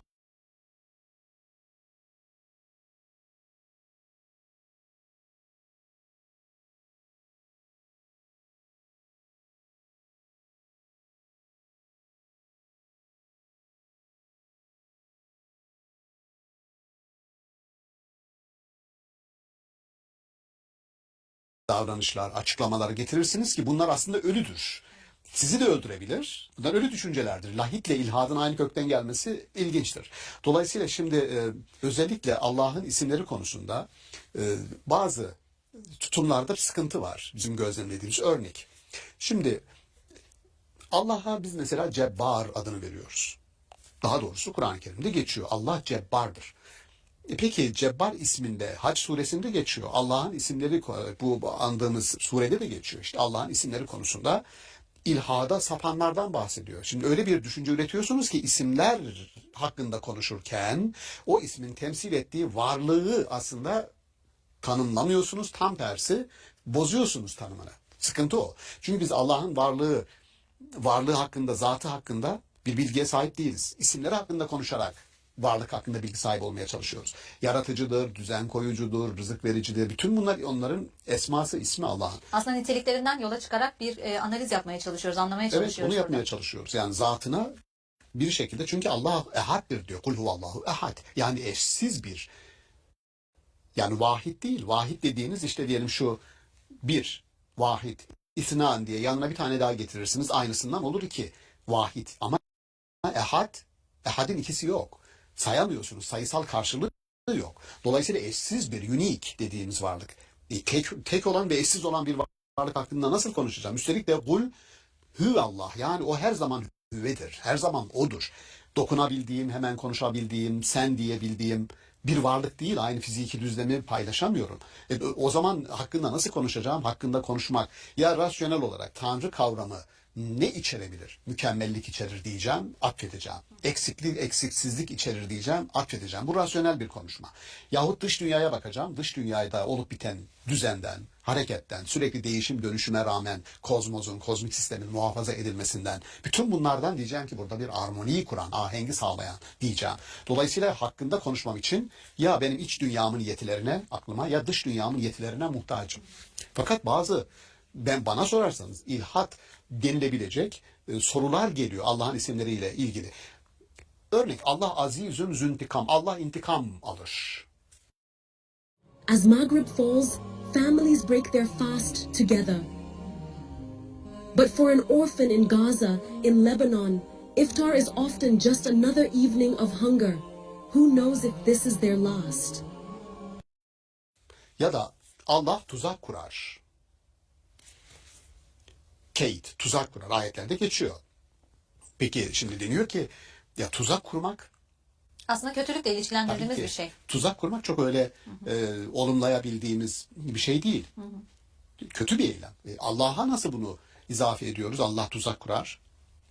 O zaman şöyle işgal diye bir şey üretiliyor. Diyor ki katıldığım bir şey. Allah tuzak kurar demek, kurulan tuzakları boşa düşürür, boşa çıkarır demek diyor. Şimdi şunu yapmaya çalışıyoruz. Tuzak kurar dediğin zaman Allah hakkında bir ilhat, yani yorumu rotasından çıkaran, varlığı bizim ufkumuzdan uzaklaştıran, ona ilişkin düşüncemizi, ona ilişkin anlayışımızı aslında saptıran ve yanlış bir varlık tasavvuruyla bizi karşı karşıya getiren bir yorum yapıyoruz. Bakın, ya bir yorum yapıyoruz ve o hadise geçiyor. Siz nasılsanız, nasıl düşünürseniz Allah öyledir diye. Ya benim tasavvurum, nasıl bir tasavvur düşünüyorum? Bağışlayan bir Allah düşünüyorum. Tamam, sizin için bağışlayıcıdır. Bağışlayan bir Allah. Öbür türlü sürekli korkumun, yani O sizin düşünmenize göre şekil değiştirmiyor ama size etkisi odur. Sürekli intikam peşinde koşan, azizün züntikam, Allah azizdir ve intikam alıcıdır dediğinizde yaptığınız bir, işlediğiniz bir günah varsa bu günah karşısında sizden hemen intikam bir şekilde alacak olan bir varlık düşüncesi sizi ne yapar? Rahatsız eder, gerer. Şunu söylüyorum, bu da ilhattır. Yani Allah bağışlayandır, tövbe imkanı verendir ve bunun için sizi teşvik edendir. Sadece imkan vermiyor. Yaptığınız hatadan dolayı hemen tövbe edin, kendi sınırlarınıza çekilin ve normale dönün. Ben onu bağışlarım, tevvabım diyor. Şimdi dolayısıyla bizim Allah tövbeleri kabul etmez. Yaptım ben bu hatayı, beni affetmez diye obsesif bir hale gelmek nedir? Bakın, Allah'la ilgili yanlış bir düşünce otomatik olarak bana reflekte oluyor ve ben kendimi aslında bozuyorum ve dağıtıyorum. İlhat dediğim rotadan çıkış, varlığın rotasından çıkması, varlığı kuran ana varlıkla ilgili düşüncenin yanlışlığının doğrudan bizi rotadan çıkarması anlamındadır. Yoksa benim Allah'la ilgili düşünmem, kötü düşünmem, yanlış düşünmem Allah'a ne zarar verebilir? Hiçbir zarar Etkisi vermez. olmaz. Yani kendi içindeki anlayışla ilgili bir bozukluk olduğunu aslında eylemsel olarak da bir bozukluğa dönmüş oluyor. Yani Tam Allah'ın bu. Tam bu. affetmeyeceğini düşündüğü anda bir eyleme geçmiyor ve gerçekten affedeceği için affetmesi için bir şey yapamadığından dolayı da affedilmemeye sevk etmiş oluyor. Tam bu. Söylediğim o. Varlığı rotasından çıkaran. Yani meselemiz şuydu. Allah'ın isimleri konusunda ilhada düşenler diyor ayeti kerime. Biz de şunu tartışıyoruz. Allah'ın isimleri konusunda ilhada düşmek bizim koyduğumuz adla varlığı rotasından nasıl çıkarır? Tam bu söylediğimiz şekilde. Şöyle bir kabul düşünün. Allah'ın 99 isminden bir tanesi Cebbar'dır. Şimdi şöyle tanımlıyor. Açıp izleyenlerimiz bakabilirler. 99 ismi Cebbar. İradesini zorla kabul ettirendir. Şimdi ne oldu bu? Allah şöyle diyor. Feiza erade şey'en. Allah bir şeyi irade ederse en yekule lehu kün, ona ol der, feyekun. O da olma sürecine girer. Bitti. Biz ne dedik az önce Cebbar'da? İradesini zorla yaptırandır. Burada zorlama yok. O zaman orada bir hata var. İradesini zorla, niye zorla yaptırsın? Zorla irade, ne diyelim, empoze etme kelimemizi öyle seçelim. Empoze etme bir acziyet işaretidir. Empoze etmek, dikte etmek. Bunu Allah'a yakıştırmamamız lazım. Çünkü iradi bir varlığız. İradi bir varlığa o irade dikte ederse başta yarattığı özgür varlığın kendisini bir defa o özgürlüğünü blok etmiş olur. Onun için ben baktım kelimeye. Maturidi, Cebbar kelimesini nasıl yorumluyor? Şöyle yorumluyor. Diyor ki Cebbar kırıkçı, çıkıkçı demektir. Kırılan, Allah korusun, dizden altı kırıldı bir adamın kemikler. Paramparça götürdünüz ortopediste. Ya da eskiden işte onun dediği gibi kırıkçı çıkıkçıya götürdüğünüz parçalanan, artık işlemez hale gelen kemikleri derliyor, topluyor, bir araya tekrar getiriyor ve kaynatarak işler hale getiriyor. Kırıkçı çıkıkçı, ortopedist.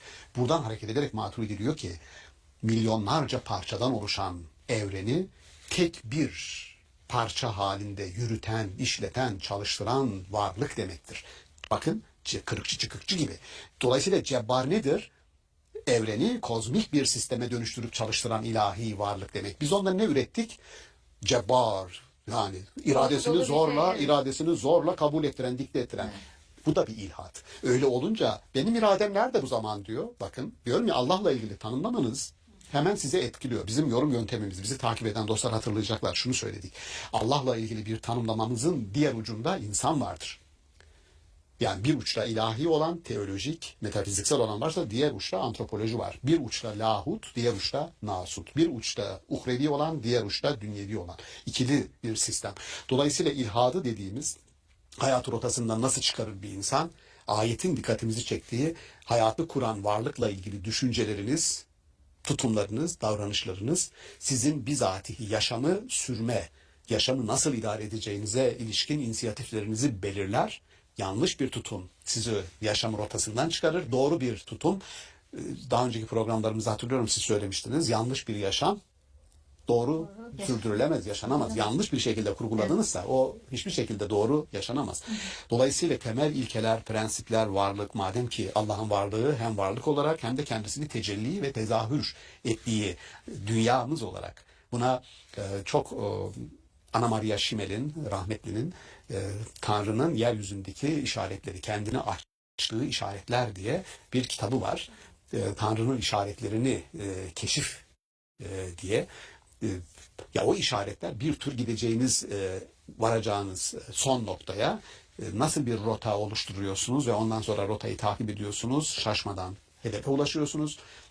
Hayatı doğru, mutlu, müreffeh, hep birlikte yaşayacak bir insana doğru yol rotası nasıl çizersiniz? Önce hayatın odağındaki varlıkla, Allah'la ilgili doğru bir düşüncenin oluşturulmasını Kur'an-ı Kerim arzu ediyor ki o düşüncenin diğer ucunda insan var ve o rotadan şaşmadan hedefe doğru sağlam bir şekilde yürüsün. Daha önceki programlara yine atıfla söyleyeceğim hocam, bela ve musibetlerden bahsederken başımıza bir bela geldiğinde onu nasıl anlamlandırdığımız, nasıl yorumladığımızın ne kadar önemli olduğuna değinmiştik. Çünkü hayatımızı nasıl yönlendireceğimiz oradaki bakış açımızla ilgili. Burada da Allah'la ilgili algımız, bakış açımız nasılsa, onun nasıl bir varlık olduğunu düşünüyorsak geri kalan hayatımızı da o şekilde yönlendiriyoruz. Yani Cabbar'a orada iradesini dayatan bir güç olarak baktığımızda onunla ilgili algımız, bakışımız değişiyor. Fakat dediğiniz gibi diğer yönden başka bir tanımlamayla, bütünleştirici, olumlu bir bakış açısıyla baktığımızda biz de hayatımızı buna göre şekillendirmiş oluyoruz. Olumlu ya da olumsuz, pozitif psikoloji diye daha önce andık ya, pozitif bir bakış açısı, kurulan sisteme pozitif olarak katkıda bulunan ve yönlendiren bir varlık anlayışı bizim hem bireysel kendi tekil yaşamımızda hem de bir bütün olarak toplumumuzun yaşamında o denklemimizde öyle bir yer verelim. Yani Allah kavramı bizim için kurucu, destekleyici bir kavram ve bizden bir anlamda o ayetler şikayet ediyor. Benim isimlerim konusunda bir ilhada, bir rota sapmasına yol açacak yorumlarda bulunmayın. Ben sizin için buradayım, destekleyen bir unsur olarak, yol gösteren bir varlık olarak. İlhadı bunun için konu edindik bu bölümümüzde. Çok teşekkür ederiz Ben hocam. teşekkür Yine ediyorum. çok güzel bir analiz yapmış oldunuz bu Evet, kavram sağ olun. üzerinden. Sağ Sağ olun olun. hocam. Sevgili seyirciler, Araf suresi bağlamında ilhat kavramını ele aldık bugün. Bir sonraki bölümde görüşmek üzere. Hoşçakalın.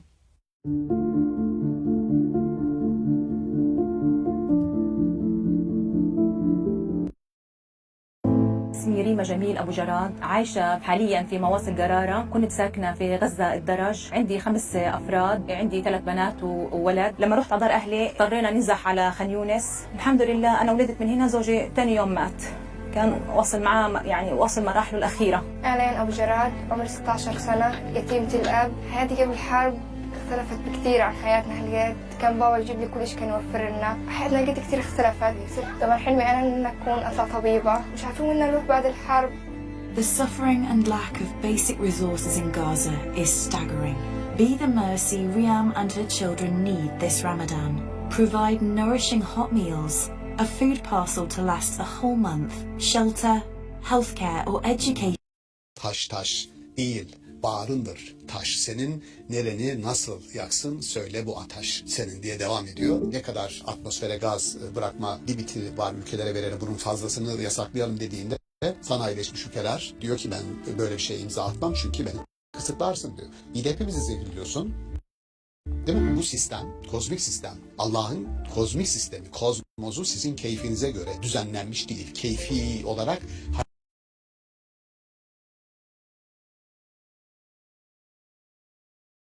hareket edeceğiniz bir sistem değil. Zira Rahman suresinde geçer.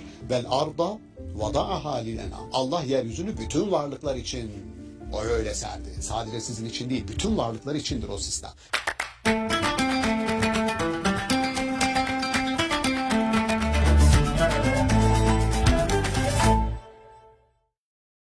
İstanbul Okulu'ndan herkese merhaba. Sevgili seyirciler, bugün Bakara suresi 74. ayet bağlamında ekosistem ve egosistem ilişkisini konuşacağız. Konuğumuz Profesör Doktor Şaban Ali Düzgün. Merhaba hocam. Merhaba. Hocam bugün egosistem ve ekosistem gibi iki kavramı ele alacağız ama insanın her şeyin merkezinde görüldüğü bir egosistemi var. Buna karşı bir de ekosistemi nereye koyacağımızı konuşmak istiyoruz. Bakara suresi 74. ayet bağlamında. Bu ayette kalpleri kas katı kesilmiş insanlardan bahsederken bir anda içinden sular fışkıran taşlardan ve Allah korkusuyla yuvarlanan taşlardan bahsediyor.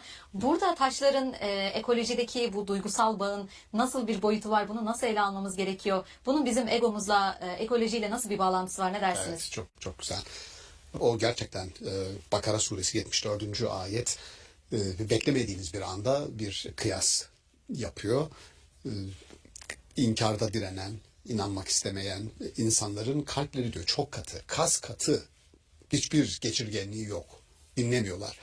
Taştan da katı ama öyle taşlar vardır ki diyor içinden sular fışkırır.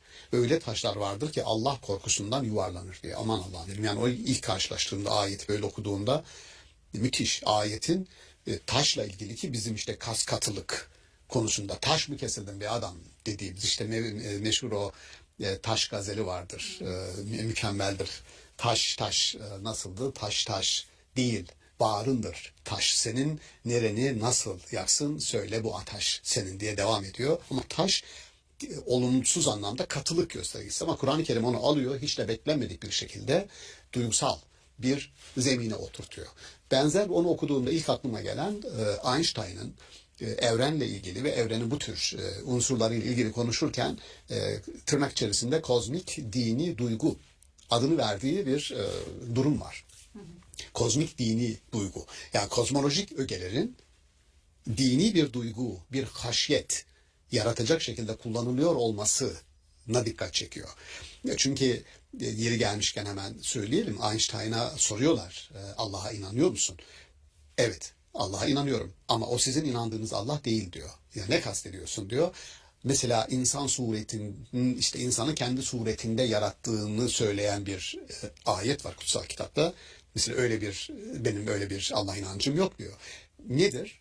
Yasaya ve evrendeki armoniye, ahenge, sinen ve bütün milyonlarca evrensel kozmik parçayı uyumlu bir şekilde ahenkleniyor. Uyumlu bir şekilde çalıştıran bir varlık. Üstelik bunların çoğu birbirine karşıttır. Ne demek o? Sıcak var, soğuk var. Yakıcı olan var, dondurucu olan var. Yani kozmik unsurlar içerisinde karşıt güçler var ama bütün bunlar bir armoni, bir ahenk içerisinde işliyor. O kadar rasyonel işliyor ki bu söylediklerim Einstein'ın ifadeleri. O kadar rasyonel işliyor, o kadar düzenli işliyor ki Tanrı zar atmaz diyorum ben. Tesadüf yoktur, her şey rasyonel işler. Kendi döneminde Niels Bohr diye bildiğimiz Danimarkalı fizikçinin itiraz ettiği, daha sonra da Einstein'a karşı bir blokun oluştuğu bir durum var burada. Çünkü kuantum fiziği yani farklı öyle rasyonel işleyen tek düze giden sebep sonuç arasındaki ilişkinin çok kestirilebilir olduğu bir fiziki dünyada değiliz diyor Niels Bohr. Kuantum fiziği bunu söylüyor. Öyle olunca orada bir çatışma çıkıyor. Önemi yok ama her ikisi de evrende bir kendi içerisinde işleyen bir düzen, bir sistem fikrine gidiyorlar. Beni ilgilendiren orada Einstein'ın kozmik dini duygu olarak adlandırdığı o halin Kur'an-ı Kerim'de bu taşlarla ilgili kullanılması. Sadece taş değil, Ra'd suresi 13. ayeti kerimesi de Ra'd gök gürültüsü demek. Ra'd suresi 13. sure adı gök gürültüsü suresi, Ra'd suresi. Ve 13. ayette gök gürültüsünden bahsederken yine bizi ters köşe yapacak bir ifade kullanıyor. Diyor ki gök gürültüsü duyduk ve biz inanılmaz bir dehşete kapıldık değil mi? Gök gürültüsü çok şiddetli bir gök gürültüsü. O diyor Allah'ı hamd eder diyor. Gök gürültüsü Allah'ı hamd eder. Şimdi bu hamd için kullandığı tesbih eder, hamd diye tercüme ettiğimiz tesbih eder dediğimiz kelime tesbihtir, sebbeha. Bu varlığın bütün unsurları için, güneş için kullanılır, rüzgar için kullanılır, tesbih. Ne demek bu? Varlığın akışına katılır. Tesbihe, akışa direnen tek bir varlık var Kur'an-ı Kerim'de. İnsan. İradesini bu akışın ters istikametinde kullanan. Ne demek o? Şöyle düşünün. Güneş, rüzgar, aklınıza gelebilecek bütün doğa olayları nihayetinde birbirini destekleyerek bir kozmik dediğimiz kozmos, düzenli birlik demek. Kozmos, kaos değil. Bir düzen ortada varsa onun bütün unsurlarının bir şekilde birbirini desteklediğini biz biliyoruz. Bu desteklemeye ve beraber iş görmeye Kur'an-ı Kerim tesbih etmek diyor. Her biri kendi diliyle tesbih ederler. Şimdi neden bahsediyor? Tabiattan. Tabiatın bir doğası, bir ruhu var mıdır dediğin zaman bakarsanız Yunan geleneğinde fizik, tabiat demek, psüke, ruh demek, Latince'de anima, gene ruh demek. Bakarsanız sanki evrende işte Aristo'da vardır der. Bir taş yuvarlandığı zaman bir amacı vardır. Nereye gider? Gidip bir yerde sakince kalayım diye yuvarlanır diyor. Animizm dediğimiz her varlığın içinde bir amaç ve ruhsallık vardır diyor.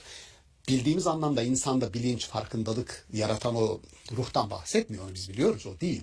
Ama varlıkların kendi içerisinde her varlığın bir amacı vardır. Siz ona cemaat, organik olmayan cansız varlıklar deseniz bile onlara bir rol atanmıştır. O da varlığın bir parçasıdır. Yani Rahman suresinde geçen sizin giriş cümlesinde söylediğiniz ortada insanın tam merkeze konulduğu, her şeyin merkezine konulduğu ve sanki etrafındaki her şey de ona hizmet edecek şekilde dizayn edilmiş. Buna biyofilik anlamda, yani yaşamı, biyofil, canlılığı, canlı dünyayı seven, canlı dünyayı varlığını devam ettirecek şekilde düzenlenen bir evren anlamında biyofili anlaşılabilir bir şey. Doğrudur. Yaşam bizim hayatımızı devam ettireceğimiz şekilde düzenlenmiş. Aldığımız nefesin akciğerlerimiz tarafından rahatça alınıp verilmesi. Yani 10.000 metre yüksekte biz yukarı çıkıyoruz. Oksijen tüpü kullanmak zorundasın. Nefes alıp veremezsin. Dolayısıyla bakın şartlar elverişli. İçecek suyumuz var, her şey elverişli. Ama etrafımızdaki her şey bize amade kılınmış. İstediğim gibi kullanırım. Buna Kur'an-ı Kerim teshir diyor. Sahhara. Yani sizin kullanımınıza verdi demek. Sizin emrinize verdi. Alın istediğiniz gibi kullanın demek değil. Onun için başlığımızı şöyle koyalım diye kararlaştırdık. Yani ego. Benim egom. İnsanın egosuna karşı eko sistem. Onun da korunmaya hakkı var. Onun için de ona bir varlık değerlemesi ve varlık atfı yapıyor Kur'an-ı Kerim. Bakar mısınız? Bir insan gibi ağladığını, içinden suyun fışkırdığını, Allah korkusundan yuvarlandığını taşın. Gök gürültüsünün Allah'ı tesbih ettiğini, rüzgarın, güneşin Allah'ı tesbih ettiğini, her birinin kendisi için belirlenen bir amaca doğru hareket ettiğini söyleyerek onlara bir anima, bir canlılık, bir ruhsallık atfediyor. Gerçekte taşın bir canı var anlamında değil ama bu şu demek, bu sistem, kozmik sistem, Allah'ın kozmik sistemi, kozmosu sizin keyfinize göre düzenlenmiş değil. Keyfi olarak hareket edeceğiniz bir sistem değil. Zira Rahman suresinde geçer. Vel arda vada'aha lil enam. Allah yeryüzünü bütün varlıklar için o öyle serdi. Sadece sizin için değil, bütün varlıklar içindir o sistem.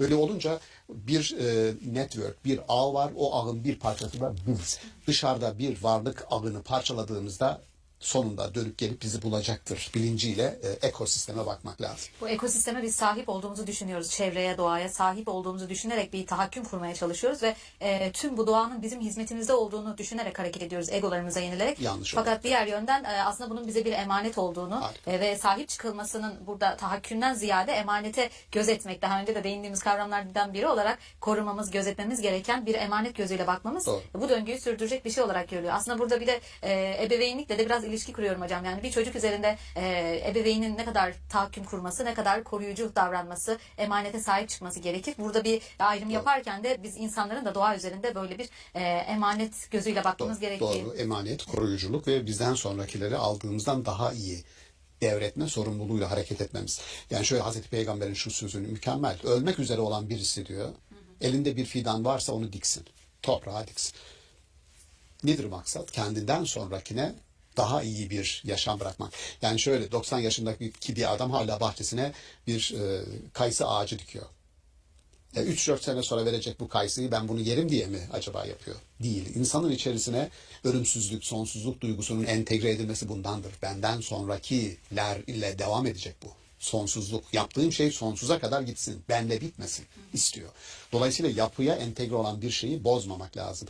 Son 200 yıl için kullanılır. Antroposen çağ denir. Yani insanın merkeze alındığı bir çağda işte ozon tabakası yarıldı, patladı. Ondan sonra ultraviyole ışınlar süzülemedi. İşte yılda 10.000'in üzerinde Avustralya, güneşe en yakın kıta olduğu için 10.000'in üzerinde insan melanom dediğimiz kötü huylu tümörlerle ölüyor.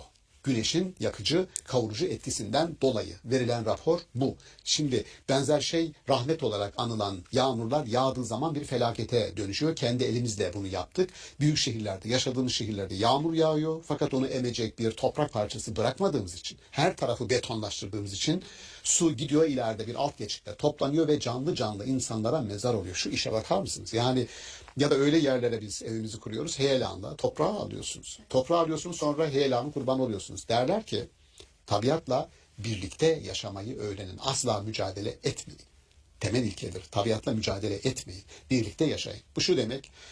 Çığ gelecek olan yere evini yapmayacaksın. O gelecek. O gelecek yani. Oraya evini yapmayacaksın. Sonra çığ geldi öldük olmayacak. Deprem fay hattının evini yapmayacaksın. O kendi enerjisini boşaltacak. O bir canlı. O canlı ve onu yaşayacak. Dolayısıyla mücadele değil, birlikte yaşam ve ekosistem bize emanetin de ötesinde. Biz onu koruyacağız, bir emanet olarak doğrudur. Elimizin değdiği nokta budur. Ama aslında emanet demek bir tür yani siz ona iyi bakın. Hayır, kendi haline bıraksak aslında kendini iyi edecek o. Yani Biz ona zarar vermek üzere hareket ediyoruz gerçekten. Evet, doğayı koruyalım diyoruz ama kimden koruyoruz? Yine aslında kendimizden korumuş Tabii oluyoruz. yani bir mülkiyet duygusuyla, sahip olma duygusuyla hareket ediyoruz ve maalesef cezasını çekiyoruz. Yani şimdi bütün dünyayı yani insan ırkını çok rahat bir şekilde besleyecek, bakacak bir toprak var. Fakat toprağı biz öyle kirletiyoruz ki pestisitler kullanarak, böcek öldürücüler öyle zehirliyoruz ki inanılmaz bir şey. Yani hepimizin şikayet ettiği ürünlerimiz işte Avrupa gümrüklerinden, Rusya gümrüğünden birçok ürünün geri döndüğünü okuyorsunuz. Sebep pestisit. Yıllardır bunu uyguluyoruz. Mesela biyolojik mücadele değil. Oraya bir böcek türü geliştir ve oradaki diğer böcekle mücadele etsin. Kendi içerisinde bir mücadele. Oysa biz çok kimyasalları çok rahat bir şekilde kullanıyoruz. Şimdi bu bir politika. Yani para kazanma mekanizması, mülkiyet mekanizması doğaya tahakküm eden bir süreci tetikledi. O sürece girdik. Ama bunun çıkmaz sokak olduğunu insanlar fark ediyor. Burada uluslararası kuruluşların inisiyatif alarak bireysel sızlanmaların ötesinde kurumsal kararların alınması gerekiyor. İşte Kyoto Sözleşmesi diyorsun. Çoğu ülke imza atmaktan içtinap ediyor. Yani ne kadar atmosfere gaz bırakma limiti var ülkelere verelim, bunun fazlasını yasaklayalım dediğinde sanayileşmiş ülkeler diyor ki ben böyle bir şeye imza atmam çünkü beni kısıtlarsın diyor. İyi de hepimizi zehirliyorsun. Değil mi? Dolayısıyla bu bireysel inisiyatiflerin ötesinde biraz kulak kabartmak lazım. Gelecekle ilgili büyük riskler bakın. Yazın aşırı sıcaklardan, kışın aşırı soğuklardan muzdarip olan biziz. Yani etkisini doğrudan görüyoruz. Dolayısıyla Kur'an'ın bize verdiği bilinç şu. Ekosistem bir canlı. Gerçekten canlı. Yani orada bir biyoloji var, canlı var. O canlılara saygı, sizin kendinize olan saygınızı, yaşamınızın geleceğini garanti altına almanın bir yolu. Burada bir farkındalık oluşsun istiyor. Biz de bugün ona Bakara 74 bağlamında. Well, here we are again, wondering, is this job right for me? Everyone gets itchy feet, especially in their first job. You could try LinkedIn Job Collections. They've got loads. Dikkat çekmek istedik. Hocam doğaya biz emanet gözüyle bakmalıyız diyoruz ama modern dönemde doğaya ne kadar tahakküm sağlanırsa o kadar güçlü olduğuna dair bir algı da var. Doğaya tahakküm kurmak, onu bir güç olarak kullanmak, yeri geldiğinde kendi emelleri için kullanabilmenin bir güç göstergesi olarak kullanıldığını görüyoruz. Ama aynı zamanda doğanın kendi içinde bir nedenselliği de var, bir süreç de var, döngüsel bir şey. Bu nedenselliğe müdahale olarak görülebilir mi? Bu tahakkümden geri kalmanın ya da güçle ilişkisi bağlamında nasıl bakmak gerekir bu duruma? Doğru. Yani modern dönemde işte Francis Bacon'ın Novum Organum Yeni Mantık kitabıyla da çok kendini açık eden bir felsefedir bu. Ben hakikati öyle yazılı bir kitaptan yahut bana geleneğin aktardıklarından değil, doğayı bizzat inceleyerek doğadan öğreneceğim diyor Bacon. Bunun bir dereceye kadar diyorum, makul bir tarafı var. Dış gerçeklikten bir şey öğrenmek. Dış gerçeklik diyorum. Buna işte başta ismini andık, Einstein'ın da çok dikkatli rasyonel düzen dediği bir nedensellik var. Sebepler var. O sebeplerin hangi sonuçları doğuracağını biliyorsunuz. Önünüzde ateş var. O ateşin doğasının yakıcılık olduğunu biliyorsunuz. Elinizde işte bir su var. Suyun diyelim ki nasıl bir aerodinamik özelliğe sahip olduğunu biliyorsunuz. Gemilerinizi yüzdürüyorsunuz. Bir hava var. Havada fiziki şartlar oluşturduğunuzda bir nesneyi uçurabileceğinizi biliyorsunuz. Dolayısıyla öyle anlık olarak değişen, çöken, değişkenlik gösteren değil, tam tersine nedensellik bağı içerisinde sebepler ve sonuçlar arasındaki ilişkinin çok düzgün kurulduğu, bilimselliğin buradan kaynaklandığı, yine Einstein'ın ifadesiyle büyük bilginlerin Allah'a inanmasının sebebinin de bu bağlantıdaki güç ve kuvvet olduğu. Yani öyle bir varlık var ki sebepler ve sonuçlar arasındaki ilişkiyi çok sağlam tutuyor. Oradan hareket ederek biz bilgi üretiyoruz ve gelişiyoruz diyor Einstein. Şöyle düşünsenize, yani aerodinamiği yanlış hesapladık, bir gemi yaptık, gemiye bindik, yol giderken tam böyle denizin ortasında yasalar değişti, battık gitti. Hayır. Yasa devam ediyor. Kur'an-ı Kerim'de innallaha la yuhliful mi'ad. Allah koyduğu yasayı kimsenin keyfi için değiştirmez diyor. Hem yasayı değiştirmez, değiştirmeye kalkanlara da izin vermez, ona da sahip çıkar. Dolayısıyla burada Francis Bacon'ın o Novum Organum'da dediği hakikati oradan isteyeceğim ve alacağım, doğru. Başka bir şey var ama tabiata ne kadar tahakküm ederseniz, tabiatı ne kadar dizginlerseniz, tahakküm bir anlamda hükmünüzün altına alırsanız o kadar sizin için güç, kudret kaynağıdır. Bu tabiatla ilgili olumsuz birçok daha sonra gelişecek olan işte sanayide, bu İngiltere'de ada Avrupa'sında olan bir iştir. Sanayileşmenin İngiltere'de başladığını düşünürseniz o tabiatın sadece kendi topraklarında değil, sömürgeleştirdiği topraklarda bile tabiatın nasıl istismar edildiğini, işlendiğini, yani siz bir bakın Allah aşkına ormanlara bir bakın, yani kesilen ağaçların durumuna bir bakın. Bütün ekosistemin insanın kârı tırnak içerisinde, insanların işte ne diyelim yani belli üretim mekanizmalarına tabiatın bir parça, yedek parça gibi sanki kullanılıyor olmasının getirdiği bir başlattığı diyelim bir süreç var. Ve bu süreci şu anda en can alıcı sonuçlarını biz yaşıyoruz. Maalesef. Şu anda bizim tahrip ettiğimiz ekosistemin 100 yıl, 200 yıl, 300 yıl sonra gerçekten ne tür sıkıntılar doğuracağını aslında öngörülüyor, söyleniyor ama kulak kabartan yok maalesef. Maalesef bizden sonraki nesillerin daha sıkıntı gösteriyor. yaşayacaklar bu konuda. Evet maalesef. Umutsuz bir bitiş gibi oldu hocam. Yani ama tedbir alalım. Evet, tedbir alalım. Aklın görevi kötü resmi ortaya koymaktır. İradenin görevi o resimdeki kötülükleri ortadan kaldırmaya çalışmaktır. Evet, aklın görevini ifa ettik. Aklın görevini ifa ettik. Gelecekte de inşallah irade İnşallah hocam. görev alır. İnşallah. Çok teşekkür Ben ederiz. teşekkür değerli ederim. yorumlarınız Sağ için. olun. Sağ olun.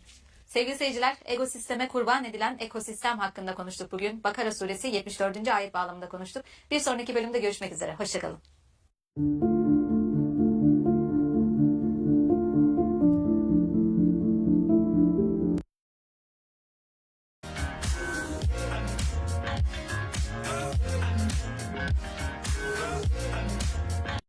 Takva ve rıza nedir? Takva korunaklı bir yaşamı herkes için inşa etmeye çalışmak. Hakkını koruyacaksın, hukukunu, haysiyetini vesaire koruyacaksın. Bu korumanın içerisinde de, bu korumanın sağlanabilmesi için de en temel unsur hesap verebilirlik kelimesini şeffaf bir şekilde inşa etmek. Ya Hazreti Peygamber Mekke'den Medine'ye hicret etmeden önce Medineli kadınlarla bir toplantı yapıyor. Onları çağırıyor ve sadece kadınların katıldığı bir sözleşme mi var orada, sözlü? Ben gelirsem Medine'ye beni destekler misiniz? Sadece kadınlar. İhtilaf, farklı görüşlerin varlığı bile rahmettir. Niye? Çünkü farklı perspektifler bir odağa toplandığında onu güçlendirir, kuvvetlendirir.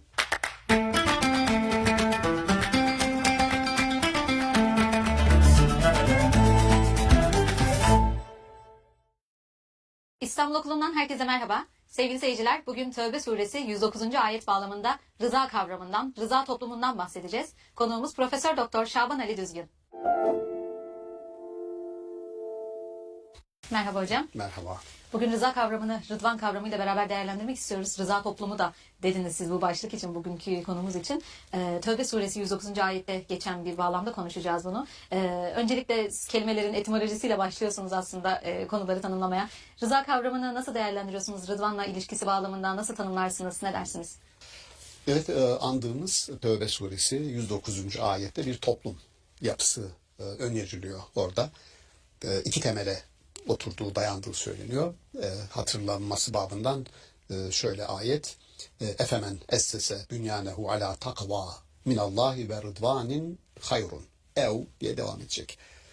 Yani toplumlarını takva ve rıza üzerine oturanlar ile bir uçurumun kenarına inşa edenler bir olur mu? Uçurumun kenarına inşa edenler o uçurumdan aşağıya inşa ettikleri toplumla birlikte yuvarlanır giderler diyor. Ayet bu. Burada bir kelimeyi seçerek öne çıkarmak istedim. O da orada geçen rıdvan kelimesi. Rıza ile aynı kökten gelir. Rıdvan ve rıza. Bizim kültürümüzde tanıdıktır. Sadece bir iki çağrışım yapsın dostlara diye hatırlatmak isterim. Kült tarihte Rıdvan biati diye bilinen bir biat var. Hudeybiye anlaşması öncesi olan biat. Mekke'nin fethinden 2 yıl önce gerçekleşen bir biat. Hazreti Osman'ın Mekke'de öldürüldüğüne dair bir haber yayılıyor ve Hazreti Peygamber umre için yola çıktığı insanlara bunun için gerekirse canlarıyla, mallarıyla savaşma ve böyle bir aşağılamanın intikamını alma konusunda bir söz alıyor, biat alıyor sahabilerden ve hepsi diyor ki ya Resulallah ne diyorsan odur. Bu Kur'an-ı Kerim'de de geçiyor bu ve bu biati verenlerden, yani en dar, en zor zamanda varlığını ortaya koyanlardan Allah razı olmuştur diyor. Bu Rıdvan biatı olarak biliniyor. İkincisi Rıdvan cennet olarak bildiğimiz bir cennet. Bütün cennetlerin üstünde Allah'ın rızasının kazanıldığı bir hal olarak bir mekandan bahsetmez, bir mahalden bahsetmez. Rıdvan cenneti ve Rıdvanullahi ekber. Cennetlerin en büyüğü Allah'ın rızasını kazanmaktır der. Rıdvan cenneti de öyle anılır Kur'an-ı Kerim'de. Rıdvanın içerisinde, rızanın içerisinde ne var diye bakarsanız, mesela benim rızamı almadan niye böyle bir şey yaptın desek birisine neye itiraz ediyoruz? Benim irademi dikkate almadın demek. Dolayısıyla rızanın içerisinde insanı insan yapan en temel unsurlardan bir tanesi var. O da irade. Onun için ayet-i kerimeye çok dikkatli baktığımızda diyor ki Yusuf suresi 76. ayette Allah dileyenin yani iradesini kullananın derecelerini kat ve kat yükseltir. Dolayısıyla iradenin kullanıldığı ya da başka iradelerin bloke edilmediği, engellenmediği, başka iradelerin de dikkate alındığı bir toplum yapısının birlikte kalkınmaya, birlikte büyüyüp, güçlenip, gelişmeye temel teşkil ettiğini gösteriyor. Yani bir toplum yapısı kuracaksanız, o toplumun temeli çok sağlam olsun istiyorsanız, bütün iradeleri dikkate almanın adı rızvandır, rızadır ve onu aldığınızda temelini sağlamdır. Bunu Kur'an-ı Kerim'de bu ayette söylenen hiç toplumlarını takva ve rıza üzerine kuranlarla bir uçurumun kenarına inşa edenler bir olur mu? Bu şu demek, eğer insanların rızasını, iradelerini dikkate almadan tepeden inen ve buyuran, otorite kuran bir iradeyle herkesi ben hizalarım ve toplumun bir parçası yaparım. Bunlar işte bir sürü toplumu diyoruz. Farklı toplum biçimleri var.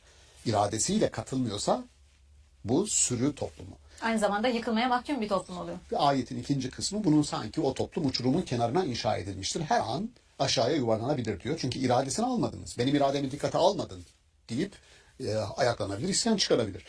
Dolayısıyla iki temel, o birinci temel takva üzerinde bugün durmak istemiyorum. Çok kısaca söylemek istersek takva ve rıza nedir? Takva korunaklı bir yaşamı herkes için inşa etmeye çalışmak. Hakkını koruyacaksın, hukukunu, haysiyetini vesaire koruyacaksın. Bu korumanın içerisinde de, bu korumanın sağlanabilmesi için de en temel unsur hesap verebilirlik kelimesini şeffaf bir şekilde inşa etmek. Öyle bir düzen kuracaksınız ki herkes hesap verecek. Yöneten, yönetilen, işçi, işveren, baştaki, en tepedeki de, en alttaki de hesap verecek, açık olacak ki ondan sonra bu korunaklı yaşam ortaya çıksın. Yani ben hesap vereceğim için dikkatli olacağım. Dikkatli olduğum için de hem kendimi koruyacağım hem de başkasının hakkı hukuku kaybolmamış olacak. Bu takva. En tepedeki insan da kendinden üstteki ilahi olanın denetimini, sorgusunu dikkate alacağı için hükümdar, kral. Düşünsenize kimseye karşı sorumlu değilim diyen bir adama sen diyorsun ki takva hesap verebilirlik demektir ve sen de bundan muaf değilsin. Takva orada o toplum yapısı içerisinde böyle kurucu kıvamı sağlayan bir unsur.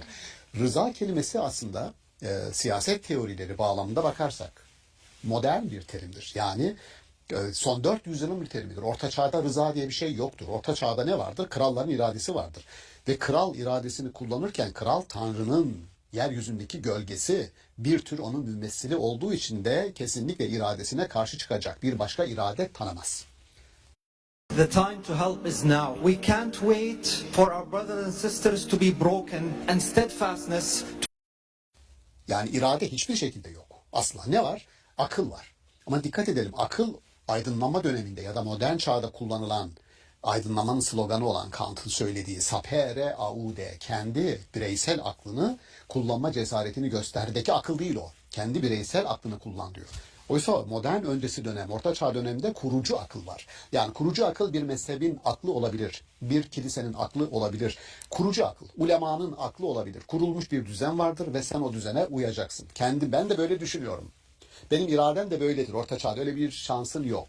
Dolayısıyla kelime modern bir kelimedir, rıza kelimesi. Ve bu kelime henüz siyasal teoriler oluşmadan Kur'an metninde rızanın bir toplumu kuracak ana unsur olarak, iki ana unsurdan bir tanesinin rıza olarak alınması bence çok ön açıcıdır. Yani Hazreti Peygamber'in mesela tarihte eşi görülmemiş bir şekilde Medine'ye gelir gelmez Medine'nin kurucu unsurlarıyla, yerli ahalisiyle, Yahudi, müşrik, Hristiyan, Müslüman, bütün bunları toplayıp da bir toplum sözleşmesi yapmış olması bu rıza. İşte bakın, toplumu bir karşılıklı sözleşme, karşılıklı çoğulculuğu sağlayacak şekilde herkesin anayasa güvencesine haklarını ve sorumluluklarını alıp bildirmek. Haklarınız bunlar. Bu hakların korunması için de sorumluluklarınız bunlar. Medine'de yaşayabiliriz hep beraber ama bu hakkın gerçekleşmesi için Medine'ye yapılacak bir saldırıyı püskürtme sorumluluğu da hepimizdedir. Bu sorumluluğu birisi ıskalarsa işte daha sonra Beni Kurayza Yahudilerinin, Beni Kaynuka Yahudilerinin sürgün sebebidir o. Haklarımı kullanayım ama sorumluluğa gelince ben orada yokum. Hendek Savaşı'nda Mekke'den gelip Medine'ye girmek isteyen müşriklere destek veren, onlara Medine'ye giriş yollarını ihbar eden Yahudiler sonra Suriye'ye sürgüne gönderiliyorlar. Sebep? Çünkü bir sözleşme yaptık. Herkes iradesiyle o sözleşmeye taraf oldu. Dedik ki bütün haklarımızı burada kullanacağız, vatandaşlık haklarımızı. Herkese ümmet dedi Peygamberimiz. Yahudiler de ümmet, Hristiyanlar da ümmet, müşrikler de ümmet, Müslümanlar da. Ne demek ümmet orada? Vatandaş. Peki bu hakkı kullanmak için sorumluluğumuz ne? Burası hepimizin vatanı. Dışarıdan gelecek bir saldırıya hepimiz karşı koyacağız. Ama sen ne yaptın? Gittin düşmanla işbirliği yaptın. O zaman bu sözleşmeye aykırı davrandın. Buna aykırı davrananın cezası nedir? Sürgündür. Bakınız bir sözleşme yaptığınız zaman ondan sonra zemininiz güçlü ve bir hukuki uygulamaya geçtiğiniz zaman da sorun yok. Çünkü Hazreti Peygamber Yahudilere sordu bunu. Size göre konulan bir sözleşmeye taraf olan birisi ona ihanet ederse, bir tür vatana ihanet olursa sizin yasanız buna nasıl bir ceza verir? Bakın kendisi vermiyor hükmü. Onlara soruyor. Bunların Rabbileri, Rabbi dediğimiz hahamları toplanıyor. Onlar karar veriyorlar. Bunun cezası ölümdür, işte sürgündür vesaire. Şimdi dolayısıyla bu rıza kelimesinin modern dönemde iradenin dikkate alınması. Çünkü herkes toplumun bir parçası oluyor. O zaman kendi iradesini dikkate al. Evet. Bunun örneği olarak Hazreti Peygamber'in Medine vesikasını, ona Medine vesikası diyoruz ama vesika adlandırması elde bir vesika, döküman olduğu içindir. Ona daha niteliksel bir isim koyduğunuz zaman ben ona toplum sözleşmesi demek isterim. Çünkü toplumun bütün birey taraflarını, evet, kabileleri kapsayan bir durum var. Kapsıyor. Oradaki çoklu yapıyı dikkate almak isterim. Yani şunu deseniz Bedir Savaşı'na müşrikler de katıldı, Medineli müşrikler de katıldı. Hristiyan olan da katıldı deseniz millet şaşırabilir. Nasıl ya? Bedir Savaşı'na Müslümanların savaşı. Evet ama Medine'nin bütün yerlileri vatanını savunmak için o savaşın içerisinde. Niye? Çünkü herkesi bir sözleşmeyle bir araya getirmişsin. Hazreti Peygamber'e böyle bir konfedere sistem, kabileleri birbirini yiyen kabileleri, onların iradelerini alarak, onlara danışarak, rızalarını alarak bir toplum sözleşmesine taraf yapması tarihte ilk. Yani daha önce yok mu? Urnamu, kanunları yok mu? Var. Evet. Ama nasıl oluyor? Burada yapılan şey, insanların rızasını alıyorsun. Tepeden kurucu akıl yapmıyor. Rızaya dayalı. Dolayısıyla modern dönemin geliştirdiği bir teorinin böyle bir örneklemesini Medine Sözleşmesi etrafında görmek gerçekten etkileyici. Yani bu kurucu akıl dediğiniz dayatılmış bir sistem yerine kendiliğinden insanların seçtiği, rızasıyla dahil olduğu bir şey ve bu da arkasından sorumluluğu da getiriyor. Daha önceki bölümlerden birinde Allah'la yapmış olduğumuz bir ahitten, sözleşmeden, bezmiyelesinden bahsetmiştik. Orada da yine bizim bir rıza göstererek bu anlaşmaya dahil olduğumuz ve bunun sonrasında da bir sorumluluk elde ettiğimiz görülüyor. Aslında biraz bununla da benzeşme kurdum hocam. Yine bir sözleşme var ve burada biz kendi rızamızla bu sözleşmeye dahil olduğumuz için de bir sorumluluk altına girmiş oluyoruz. Kesinlikle çok doğru bir bağlantı. Önemli olan buradaki rızanın farklı kesimlerin rızasının aynı zamanda o bütünü, daha doğrusu parçaların bütünün kalitesini artıracağı. Birbirimizden orada destek alacağımız. Bunu Kur'an-ı Kerim'in mesela ehli kitabı bir kelimeye tealev ila kelimetin sevâin beynena ve beyneküm, aramızda ortak olan bir zeminde buluşalım, oraya gelin çağrısındaki tealev kelimesinin kökü beraber yükselmektir. Ala kelimesi yücelmek, büyümek, mevcut şartlardan, onlardan kurtulma, bize tahakküm eden şartlardan kurtulma, risklerden kurtulma, krizden çıkma, bütün bu konularda gelin diyor beraber. Kimi çağırıyor? Ehli kitap. Ehli kitap kim? Yahudi ve Hristiyanlar. Dolayısıyla başkasını çağırdığınızda, başkasının işbirliği sizi yüceltir.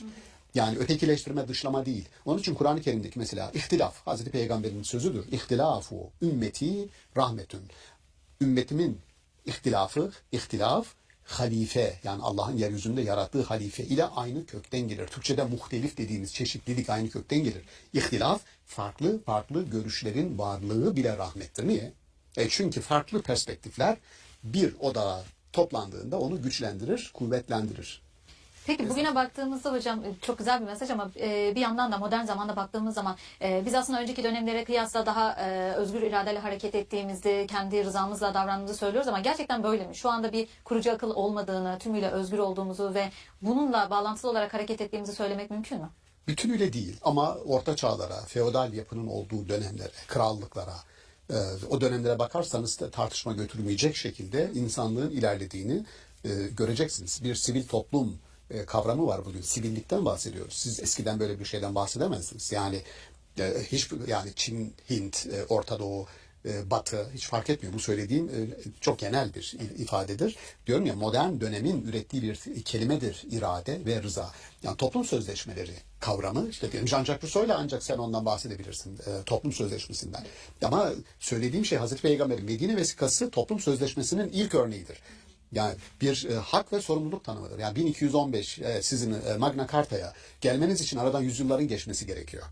Yani ilk yazılı hak hukuk tanımı yapan Magna Carta'ya gelmeden çok çok önce böyle bir şeyin yapılması esaslıdır. Onun arkasında bu ilahi iradeyi, farklı iradelerin dikkate alınmasını isteyen bir ilahi iradenin gücünü ben görüyorum. Yani. Evet, yani öyle bir dönemde yaşama hakkının bile birçok hakkın elinde olmadığı, köleliğin olduğu bir dönemde böyle bir özgürlüğün, iradenin verilmiş olması gerçekten büyük bir devrim ve toplumsal olarak da büyük bir sözleşme olduğu anlamına geliyor. Biat dediğiniz şey bile mesela rıza alımıdır. Ya Hazreti Peygamber Mekke'den Medine'ye hicret etmeden önce Medineli kadınlarla bir toplantı yapıyor. Onları çağırıyor ve sadece kadınların katıldığı bir sözleşme mi var orada, sözlü? Ben gelirsem Medine'ye beni destekler misiniz? Sadece kadınlar. Bu kadınların biatı ya da rıdvanıdır. Bakın, iradesini almaktır. Burada şaka gibi Hazreti Peygamber'in sadece kadınları çağırıp onlardan böyle bir biat alması, yani rıza beyanı alması inanılmaz bir şeydir. Ama şöyle takılmıştır bizim tarihimiz. O da trajikomiktir. Hazreti Peygamber kadınlardan biat alırken ellerini mi tuttu, tokalaştı da mı biat aldı, yoksa işte elbisesini, cübbesini mi tutturdu onlara falan diye. Hala biz başka yerlere takılıp duruyoruz. Evet. Bu tartışma da var maalesef bizim kültürümüzde. Oysa orada çok daha büyük bir anlam dünyası var. Onun kapılarını sana açmaya çalışıyor. Evet, bunu da bu arada ifade etmiş olalım. Detaylara takılıp duruyoruz. Daha temel, daha önemli olan takılıp durmuyoruz artık. Yani şükür onları aşmaya çalışıyoruz ve büyük Türkiye'deki, bana sorarsanız, ilahiyat birikim, dini birikim, bu tartışmaların açtığı bir anlam, daha büyük bir anlam evreninin varlığına yavaş yavaş erişmeye başladı. O tartıştığımız kısımlar biraz geride kaldı diye düşünüyorum. İnşallah yanılmıyoruz. İnşallah hocam. Yani burada da bir perspektif sunmuş olalım. Böylece çok teşekkür ederiz. Teşekkür ederim. Sağ olun. Sevgili seyirciler, Tevbe suresi 109. ayet bağlamında rıza kavramından bahsettik bugün. Bir sonraki bölümde görüşmek üzere. Hoşçakalın.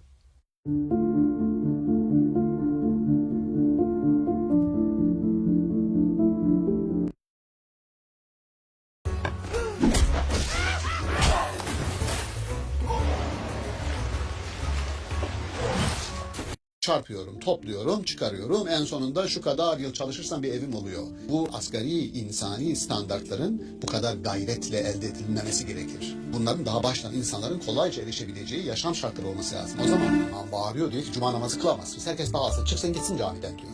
Çünkü her tarafta Fransız bayrağı var, sokaklarda Fransız askeri var. Burada cuma namazı farz değilse çıkın gidin diyor. Ta ki bu adamlar bu şehirden gidene kadar. Ve bütün millet galeyana geliyor. Beşer insanlığının çok farkında değil. Buradaki hayvani dürtüleriyle yaşar, yer içer, hazlarını doyurur ve çeker gider. Ama beşerin insanlaşması, insanlık davası için gerekli adımları atması için bir bilinç, bir farkındalık, bir gaye, bir amaç ataması yapar kendisine ve o amacı gerçekleştirdiğinde de insanlığını gerçekleştirmiş olur.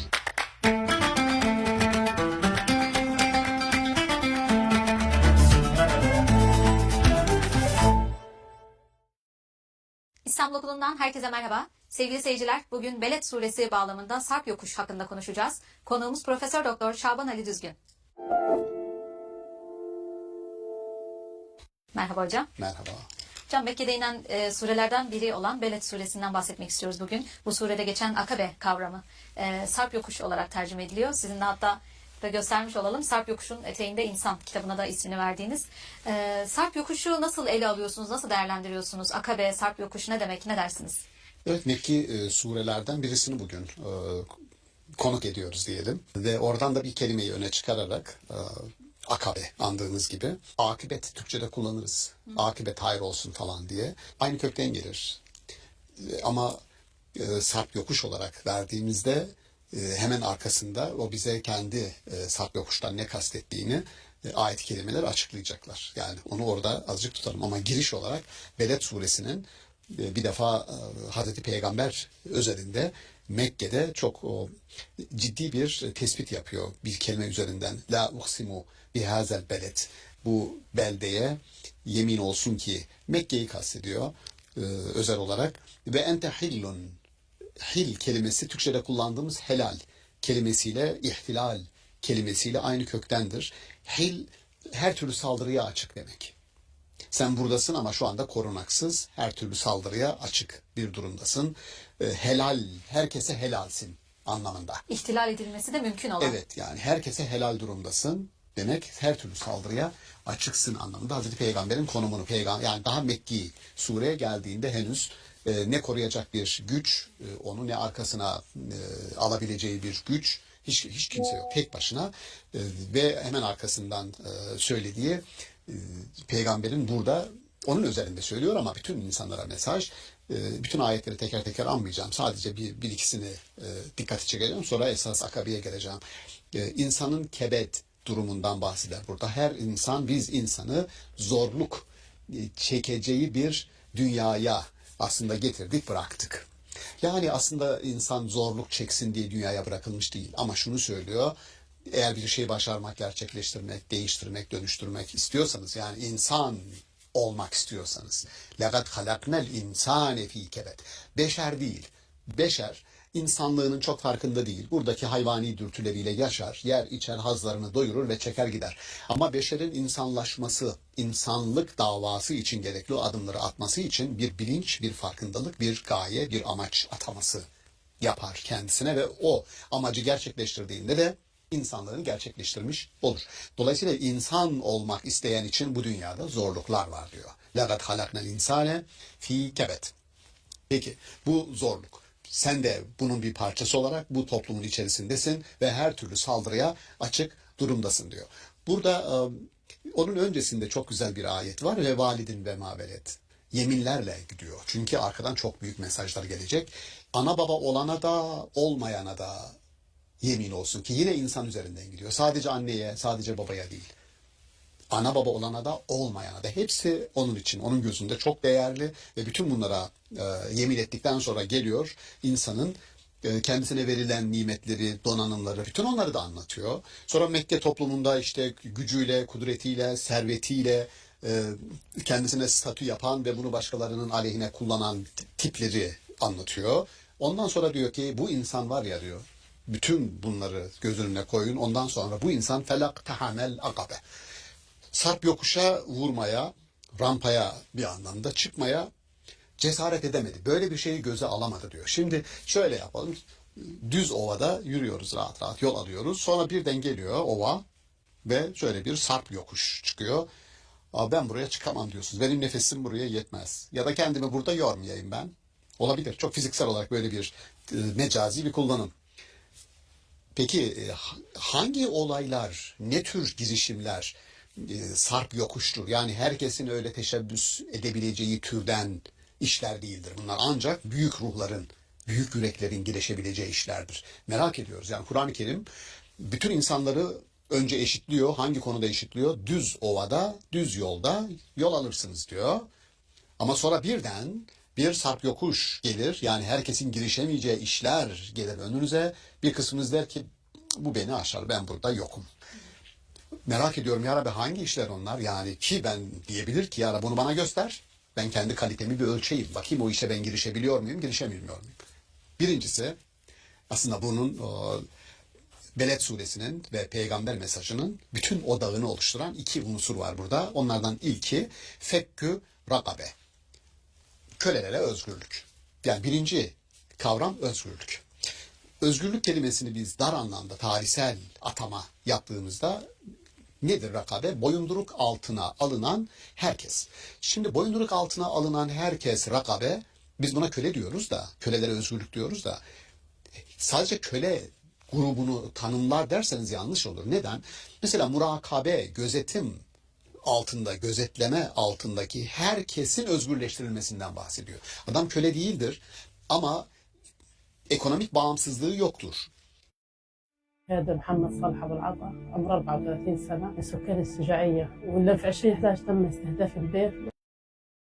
Başkasının vereceği ekmeğe muhtaçtır. Modern kölelik dediğimiz işçi sınıfının Tabii ki durumu. yani diyelim yani yarını garanti altına alınmış değildir. Dolayısıyla korkunun, kaygının esiridir. Yani yarına ilişkin bir güvencesi olmayan bir insanın durumu da böyle. Bunların kaygı ve korkularının atılması, ortadan kaldırılmasıdır. Şimdi diyorum ya, ayet-i kerimenin indiği ortam tarihsel bir ortamdır. Ama mesaj tarihsel bir mesaj değildir. Tarihi deriz ona biz. Tarihsel zamanla ilgilidir. Tarihi dediğimiz olayla ilgilidir. Bu olayı bugün de yaşayan insanlara buradan bir mesaj vermeniz gerekir. O da şudur: rakabe durumunda olan, sürekli murakabe altında olan, gözetim, denetim altında olan ya da işte özgürlüğünü, bu kendi kendine malik olma, garantili asgari giderleri, asgari ihtiyaçlarını karşılayacak gelirlere sahip olma, başını sokacağı bir evin, bir bineğinin olması, bunlar asgari şeyler. Yani ben hep şunu şaşırmışımdır, şaşırmamız gerekir, itiraz etmemiz gerekir. Yani bir insanın evinin hayat boyu çalışarak ancak bir ev edinebileceği yaşam şartları varsa, çalışma şartları varsa, burada aslında toplumsal anlamda bir uzlaşıdan, barıştan, esenlikten söz etmek çok kolay değil. Ne demek yani? Bütün hayatının emeği bir ev karşılığında satın alınmış demektir. Kesin de İpotekler- değil yani, ihtimali var Evet, diyoruz yani hocam. ipoteklenmiş demektir. Yani bütün hayatımı çarpıyorum, topluyorum, çıkarıyorum. En sonunda şu kadar yıl çalışırsam bir evim oluyor. Bu asgari diyorum ya, asgari insani standartların bu kadar gayretle elde edilmemesi gerekir. Bunların daha baştan insanların kolayca erişebileceği yaşam şartları olması lazım. O zaman fekkü rakabe dediğimiz insanı köleleştiren şartların ortadan kaldırılması. Yani insanın kölelikten uzaklaştırılması, insanın köle olmaktan kurtarılmasından daha önemlidir. İnsanı köleleştiren şartların ortadan kaldırılması bu mücadeleyi gerektirir. Dolayısıyla bu neden peygamber sen diyor açık hedefsin? Hil ve ente hillun bihazel beled. Böyle bir beldede Mekke'yi diyor ama bu şartların olduğu her belde, bu şartların olduğu her şehir aslında burada ayetin konusudur. Dolayısıyla böyle bir mücadeleye girişen her insan da açık hedeftir. Ve arkasından gelen لَقَدْ خَلَقْنَا الْاِنْسَانَ ف۪ي كَبَدٍ, yani böyle bir mücadele içerisine giren insan da her türlü zorlukla karşılaşacaktır. Bu bir ön bildirim, ön hazırlıktır. Arkasından bu birincisi, yani köleleştiren şartların ortadan kaldırılması. Kölelikle mücadeleden daha etkindir şartların ortadan kaldırılması. Sonra ne olacak? Hemen ikinci, dedim ya, Mekke'nin ilk başlangıcında ilk gelen surelerin birisi ve Hazreti Peygamber'in mesajının odağında ne olduğunu gösteriyor. Birincisi özgürleştirme. İkincisi ev it'amun, it'am taam, yemek. Aynı kökten geliyor. Taam, Arapçada bunu öğrencilerin ilk ezberlediği kelimedir. Barınma, beslenme. Evet, barınma, beslenme. Bugün biz öğrenciyken derdik, bugün taamda ne var öğlen diye. Ev it'amun fi yevmin zi meshabe. Bu da açlıkla mücadele. Yani düşünebiliyor musunuz? Dinin, peygamberin geldiği toplumda vereceği mesaj, insanları kendine çekmek için kullanacağı diyelim bir döviz hazırlasa, bir pankart hazırlasa Hazreti Peygamber, bir benzetme yapalım, ve ona bir yazı yazacak ve elini alıp halkın karşısına çıkacak. Hiçbir şey söylemeden sadece pankartı gösterecek. Ne yazarsınız Hazreti Peygamber'in elindeki pankarta? Hangi vaatlerde bulunacak? Hangi vaatte? Desen ki yani 2 vaatte bulunacağım size diyor Beled suresi. Onlardan bir tanesi özgürlük, diğeri de açlıkla mücadele.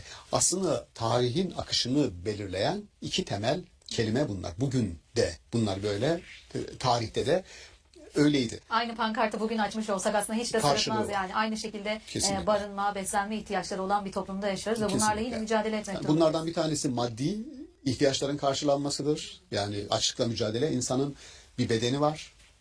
O bedenin ihtiyaçlarının karşılanması lazım. Bu insanın maddi ihtiyaçlarını temsilen açlıkla mücadele hedefi gösterilir.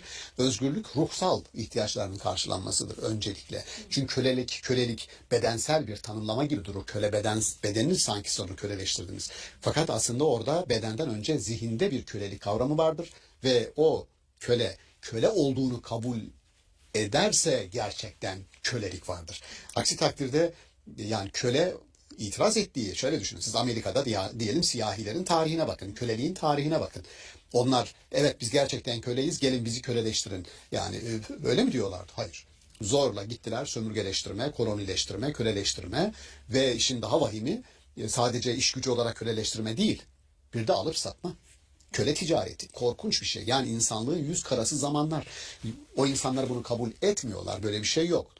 Ama bu kendilerine empoze ediliyor. Yani Nuh'un asi çocuklarından bir tanesinin, yani Nuh peygamber yıkanırken onu çıplak görüp onunla alay eden oğluna Nuh peygamber başkalarına hizmetçi olasın diye beddua etmiş. O arada siyahileşmiş ve onun soyundan siyahiler geliyor. Dolayısıyla bu bedduaya istinaden siyahilerin beyaz olanlara hizmet etmesi Allah'ın bu hikayedeki, kıssadaki takdiridir diyerek kilise köleliğe onay vermiştir. Yani kölelik insan onuruna aykırı mıdır? Köleleştirebilir miyiz insanları dedikleri zaman kilisenin evet yapabilirsiniz derken kullandığı dayanak Nuh peygamberin bu hikayesidir. Uydurulmuş bir hikayedir.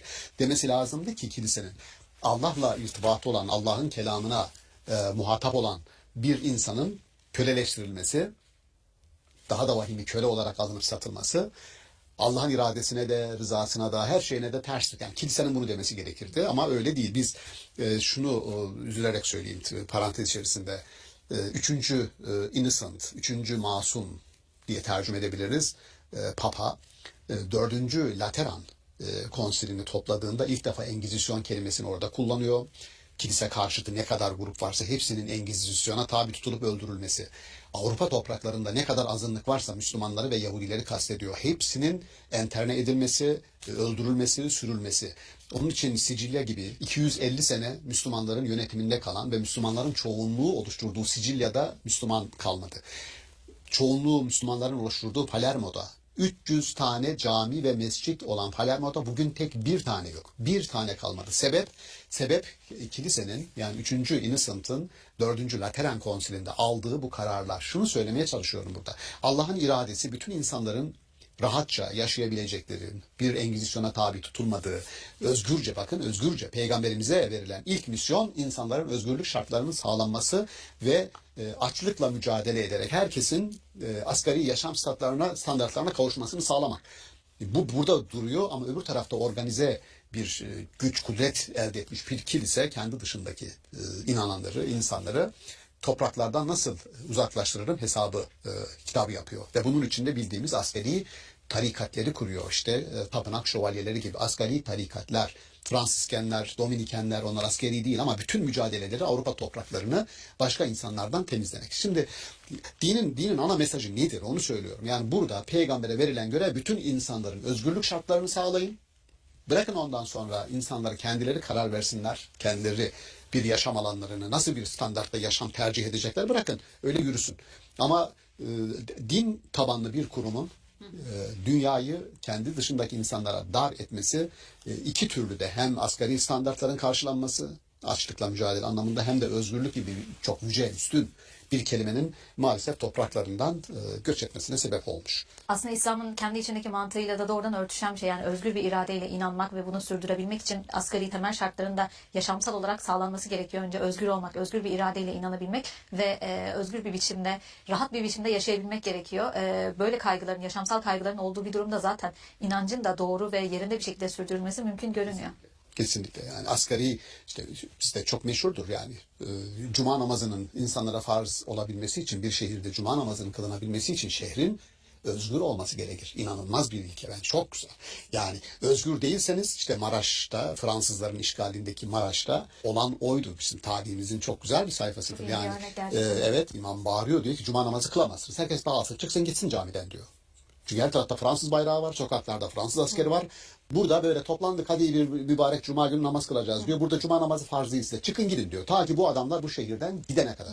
Ve bütün millet galeyana geliyor. Evet. Yani ve, aslında ibadetin, dinin toplumla ne kadar iç içe ve tam ortasında olduğunu çok net bir göstergesi. İbadetin özgürlüğü, yani özgürlüğün ön şart olarak ibadete önce kılınması bence muhteşem. Yani bu surenin amacına bir anlamda ulaştığını gösteriyor. İbadet bile özgürseniz yapabileceğiniz bir eylemdir. Kölelerin cuma namazı kılması caiz değil. Gidin önce özgür olun. Ondan sonra gelin camiye diye. Bence muhteşemdir. Kesinlikle öyle hocam. Bence Hocam, Fransızlar acayip bir şok yaşamışlardır Kesinlikle yani öyle. Maraş'ta. Yani buradan bir temennide bulunmuş olalım, yani özgür ve rahat, huzurla yaşanabilen bir şartta dinimizi yaşayabilmenin mümkün olduğu, bütün dünya için geçerli olduğu bir evrensel bir temennide bulunmuş olalım. Evet, din özgürlük demek, asgari yaşam standartlarının sağlandığı bir dünya demek. Bunun için var. İnşallah hocam. Çok teşekkür ederiz. Ben teşekkür değerli ederim. yorumlarınız Sağ için. olun. Sağ olun. Sevgili seyirciler, Beled suresi bağlamında Sarp yokuş hakkında konuştuk bugün. Bir sonraki bölümde görüşmek üzere. Hoşçakalın.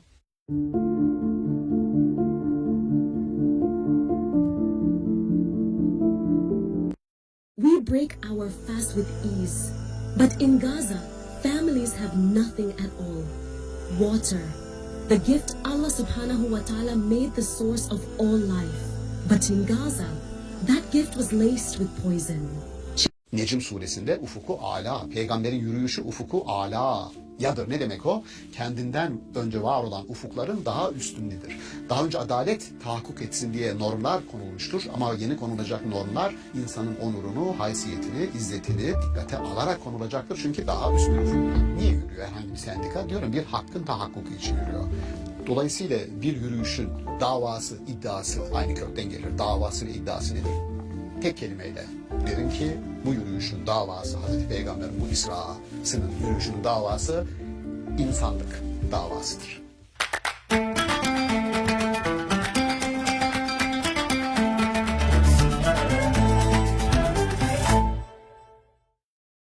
İstanbul Okulu'ndan herkese merhaba. Sevgili seyirciler, bugünkü konumuz İsra Onur Yürüyüşü. Konuğumuz Profesör Doktor Şaban Ali Düzgün. Merhaba hocam. Merhaba. İsra Onur Yürüyüşü diye bir başlık seçtik hocam. İsra normalde biz gece yürüyüşü diye biliyoruz. Böyle bir tanımlama var. Siz neden Onur Yürüyüşü dediniz? Ne anlama geliyor bu yürüyüş? Nereye yürüyorlar? Ne dersiniz? Yani İsra bir suremizin adı Kur'an-ı Kerim'de. Hazreti Peygamber'e ilk gelen ayet, işte Alak suresi diye biz biliyoruz gelen ayetleri, İkra bismi rabbikellezi halak diye. Bazı rivayetlerde Peygamberimize gelen ilk ayetin Sübhanellezi esra bi abdihi leylen devam eden ayet olduğu rivayetleri de var. Çünkü peygamberlerin yürüyüş sırasında ya da onları bir yürüyüşe çıkararak ilk vahiy aldıkları, bu şu demek: var olandan azıcık uzaklaşacaksın ve ben sana yeni bir mesaj vereceğim. Yürüyüş aslında var olanı bir kenara itme ya da var olanla gelecek olan arasındaki mesafeyi göstermek anlamında bir isra, yürüyüşe çıkarılır diye bir yorum yapabiliriz. Var olan geride kalmış oluyor. Var olanı geride bırakıyorsun, onunla mesafe koyuyorsun ve yeni olana doğru adım atıyorsun. Bu hepimiz hatırlayacağız. Hazreti Musa'nın da vahiy alma biçimidir. Rivayetlerde öyle geçer. Hazreti Musa Medyen'den Mısır'a tekrar yürürken ailesiyle çıktığı, kaçtığı Mısır'a aradan 10 yıl geçtikten sonra tekrar yürüyor. Yürüyüşü sırasında bir ateş gördüm, gidip ondan bir parça alayım da önümüzü aydınlatsın dediği ilk vahiy, sonra o ateşin içerisinden ey Musa ben senin Rabbinim, sen de Tuva vadisindesin, ayakkabılarını, nalinlerini çıkar dediği, işte nalin çıkarmak, ayakkabı çıkarmak da daha önce var olan alışkanlıklarını terk edeceksin. Var olanı geride bırakacaksın. Yeni bir dünyaya seni adımını atacağım. Yeni bir zihin, yeni bir düşünce, yeni bir eylem dünyası dediği o yürüyüş. Dolayısıyla Medyen'den Mısır'a yürüyüşle İsa'nın işte o son Golgota dediğimiz yol, yani çarmıha gelmek üzere İsa'yı yürüttükleri yol, İbrahim'in çöle yürüyüşü, Hazreti Peygamber'in işte Mekke'den Medine'ye yürüyüşü yahut da bu İsra suresinde anlatılan yürüyüş, yani Sübhanellezi esra bi abdihi, bir gece kulunu yürütüyor. Leylen minel mescidel haram ilel mescidel aksa, Mescid-i Haram'dan Mescid-i Aksa'ya. Bu yürüyüş aslında öyle fiziki anlamda bir yürümenin ötesinde bir yürüyüştür. Nedir o yürüyüş? Mescid-i Haram Mekke'yi temsil ediyor. Mescid-i Aksa var olan, daha önce bütün Yahudi peygamberleri de için alan peygamberler geleneğini temsil ediyor. Yani 40 yaşındaki bir insanı sıradanlıktan kurtarıp peygamberler halkasına ekleyen bir yürüyüş bu. Peygamberliğin ilk adımı dediğim o rivayetlerin mantığını böylece kurabiliriz. Kelimenin kökü İsra, gece yürüyüşü anlamına geliyor. Ama kelimenin kök anlamı aslında yücelmek, onurlanmak anlamındadır. Onun için ona ben onur yürüyüşü adını verelim istedim. Seruve, yükselmek ve onur kazanmak. Sıradanlıktan kurtulmak. Ya dedim ya, nereye yürüyorsunuz? Yürüyen bir insanın amacı vardır. Daha yüce, daha üst bir amacı gerçekleştirmek üzere yürüdüğünüzde o yürüyüş sizi ne yapar? Onurlandırır, yüceltir. Şöyle diyelim, mesela işte bu sendikalarla ilgili ben onu kullanırım. Sendika mensupları yürürler. Niye yürüyorlar? Bir hakkın tahakkuku için, bir hakkın gerçekleşmesi için yürürler. O zaman bu yürüyüş ne yürüyüşüdür? Bir onur yürüyüşüdür. Bir hakkın açığa çıkması, ortaya çıkması, gerçekleşmesi için adım atarlar. Onur yürüyüşüdür. O zaman her türlü bölen, parçalayan, atomize eden, cinsiyetçilik üzerinden bölen, mezhepçilik üzerinden bölen, aklınıza gelebilecek her türlü ayrışmayı, ötelemeyi içeren ne varsa onların aleyhine yürüyüş bir onur yürüyüşüdür. Ve bu yürüyüşün başlatıcıları, bu onur yürüyüşünün başlatıcıları da İsra dediğimiz peygamberlerle başlamıştır derim. Dolayısıyla atılan her adım iyiliğin, güzelliğin, onurun tohumlarını toprağa eker. Her adımın anlamı vardır. Her adım, ben buna ayakların ibadeti demeyi tercih ediyorum. Çünkü şöyle, bizim geleneğimizde vardır, şu var. Ayakların ibadeti yok ama şu var. Aklın ibadeti nedir diye sorduğunda verilen cevap, aklın ibadeti düşünmektir. Diyelim gözün ibadeti nedir? Gözün ibadeti iyiyi, güzeli estetize etmektir. Görmektir. Ya da bakan insanların gördüklerinde estetik bir şeyi görmelerini sağlayacak şekilde tasarımlamaktır. Kulağın ibadeti nedir? İyiyi, güzeli duymaktır ve duyacak olan insanlara güzel bir şeyi duyurmak üzere tasarlamaktır, bestelemektir, kompoze etmektir vesaire. Her organın ibadeti var. Ayakların ibadeti nedir diye sorarsanız, işte ayakların ibadeti her attığı adımda iyilik tohumunu, güzellik tohumunu, onur tohumunu toprağa ekmektir. Ekersiniz, farkındasınız ya da değilsinizdir. Ama o orada öyle tahakkuk eder, gerçekleşir. Dolayısıyla şurada İsra üzerinden iki şeyi fark edilmesini arzu ederim. Onlardan bir tanesi, Hazreti Peygamber'in 40 yaşına kadar Abdullah'ın oğlu olarak bilinen, tacir olarak bilinen sıradan bir insanın Hira mağarasında Cebeli Nur dediğimiz Nur Dağı'nda aldığı o ilk mesajla sıradanlıktan kurtarılması. İsra, seni yücelteceğiz, seni onurlandıracağız, seni bir yürüyüşün faili, öznesi yapacağız. Bu yürüyüş mevcut olandan daha iyiye doğru bir yürüyüştür. Dolayısıyla birincisi Hazreti Peygamberle ilgili, onun yüceltilmesi. İkincisi, bu yürüyüşün geride onu takip edenlerin ayak izlerini sürdüğü bir yürüyüş. Aslında bir yol açmış oluyor Tabii ve ki. geride kalanları da o yoldan devam etmelerini Tabii, sağlamış oluyor. tabii. Bu yürüyüşün parçasıyız ve her adımda aslında bunu yaşayarak devam etmiş oluyoruz. Yürüyüşten bahsettik ama hedefte bahsedecek olursak hocam, varacağımız yer, ulaştığımız yer, bunu da biraz açacak olursak ne dersiniz? Bu yürüyüşün sonucu nereye varıyor? Doğru. Yani bu yürüyüş nereye varır? Bu dava, yani yürümüşün bir sendika örneğini onun için çok herkes bildiği için örnek verdim. Yani sendika niye yürüyor? Herhangi bir sendika, diyorum, bir hakkın tahakkuku için yürüyor. Dolayısıyla bir yürüyüşün davası, iddiası aynı kökten gelir. Davası ve iddiası nedir? Tek kelimeyle derim ki bu yürüyüşün davası, Hazreti Peygamber'in bu İsra'sının yürüyüşünün davası insanlık davasıdır. İnsanlık davasıdır. Herkesi ilgilendiren, herkesin hayatına, yaşamına dokunabilecek bir şey yapmak, söylemektir. Bu hangi kelimelerin insan yaşamında egemen olmasını biz arzu ederiz? Nasıl bir dünya kurmak isteriz? Nasıl bir toplum isteriz? Merhametli olsun deriz, değil mi? İnsanlar birbirine karşı. Barışçıl, sevgi dolu. Barışçıl olsun. Sevgi dolu olsun. Bunların şimdi bu kelimeler toplumu kuran kelimeler. Bunu daha sonra hem Yunan felsefesi hem bizim işte Kindi, Farabi, evrenin yaratılışının ana sebebidir diyor. Evrenin yaratılışındaki ana sebep, ana hamur nedir? Sevgidir ve merhamettir diyor.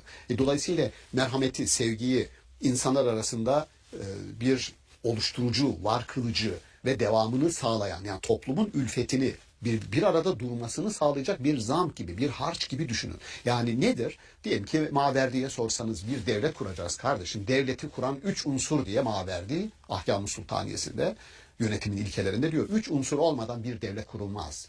1. Bunun mali ayağı olacak, askeri ayağı olacak, din ayağı olacak. Çünkü din ayağı diğer unsurları bir arada tutar. Yoksa dağılır, parçalanır, gider. Bağlayıcı bir güç oluyor. Bağlayıcı güç. Bravo. Bağlayıcı güç. Dolayısıyla şimdi din bu yürüyüşü, peygamberi yeni bir yürüyüşe çıkarıyor. Önce onu onurlandırıyor. Büyük bir geleneğin parçası yapıyor. O mirası onun önüne koyuyor. O mirasta yapılan dersler, alınması gereken dersler, peygamberler, tarihi, bütün onlar önüne konuluyor. Böyle bir geçmiş var.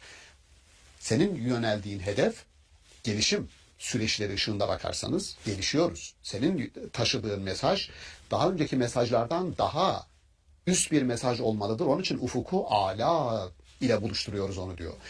Necm suresinde ufuku ala, peygamberin yürüyüşü ufuku ala yadır. Ne demek o? Kendinden önce var olan ufukların daha üstündedir. Daha önce adalet tahakkuk etsin diye normlar konulmuştur. Ama yeni konulacak normlar insanın onurunu, haysiyetini, izzetini dikkate alarak konulacaktır. Çünkü daha üst bir ufuktur. Daha önceki toplumların da ahlak iddiası vardı. Ama yeni kurulacak toplumda ahlak bu kriterleri dikkate alacak, daha üst bir ahlak olacaktır. O daha üst limiti nerede kendini gösterir? Daha üstten kastımız ne?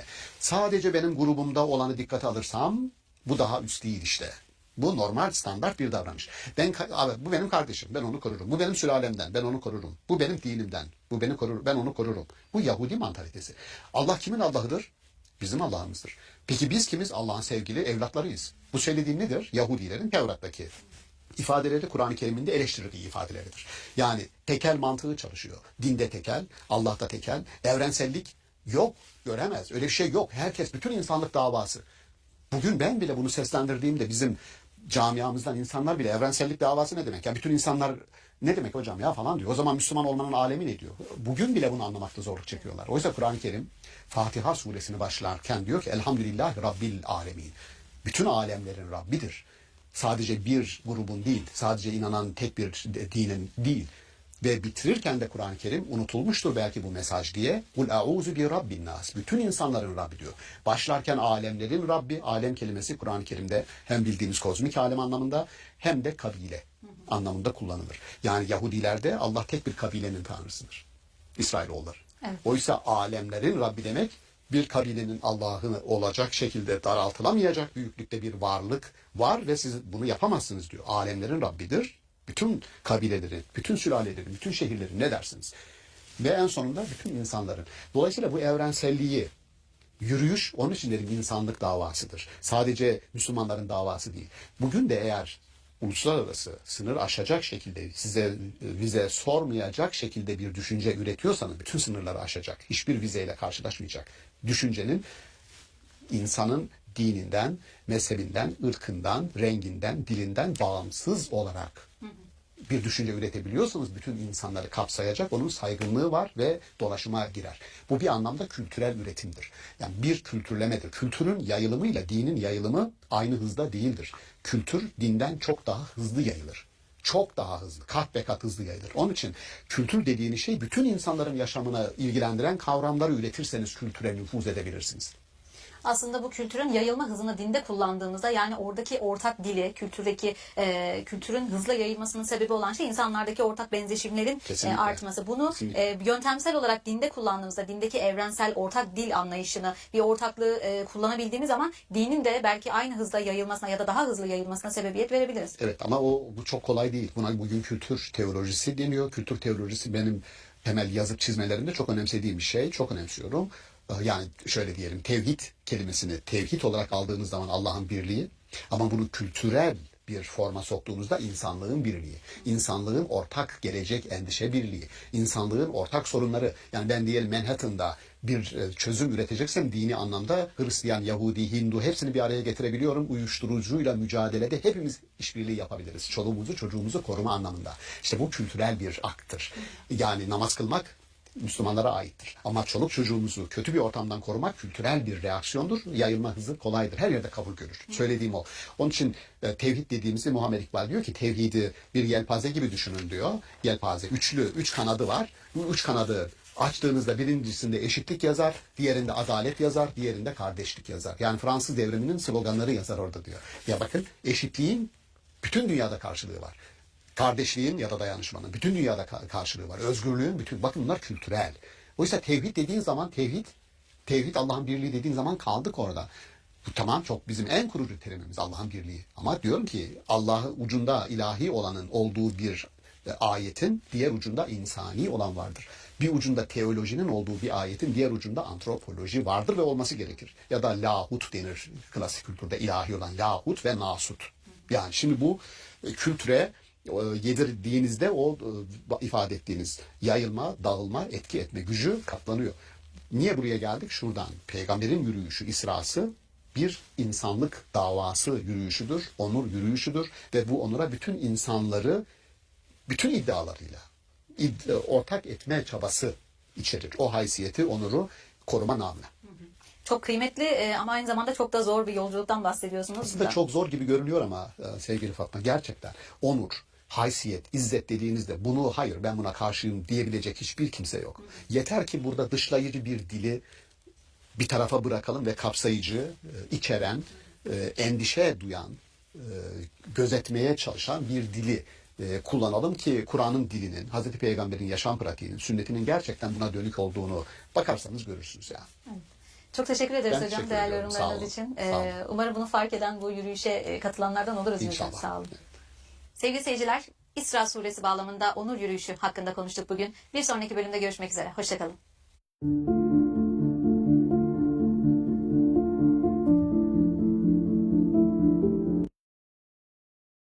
Well, here we are again, wondering, is this job right for me? Everyone gets itchy feet, especially in their first job. But you could try LinkedIn Job Collections. They've got loads of roles tailored to your interests, like social impact. If you're looking for a new role, LinkedIn knows how. İşte Marx'ın meşhur sözü, filozoflar dünyayı hep yorumladılar. Oysa dünyayı yorumlamak değil, değiştirmek gerekiyordu diyor. Diyorum ki Marx peygamberlere işaret ediyor. Bir anne çocuğunu parka götürüyor, bir kenarda oturuyor. Çocuğu da parkta serbest bırakıyor, 5 yaşındaki çocuk. Oğlum oyna diyor. Fakat gözü üzerinde. Neden? Bu koruma güdüsüyle, bu gözetleme aslında bir gözetme içeriyor. Gözetmede ne var? Gözetim toplumu merhamet toplumudur. Biz Allah'ın bizi gözetmesi yahut gözetlemesi, murakabesini nasıl algılıyoruz? Bu gözetleme bir müdürün bütün lise talebelerini sigara içiyorlar mı içmiyorlar mı diye sürekli gözetlemesi. Yakaladım seni. O mantıkla mıdır? Yoksa şu söyleyeceğim mantıkla mıdır?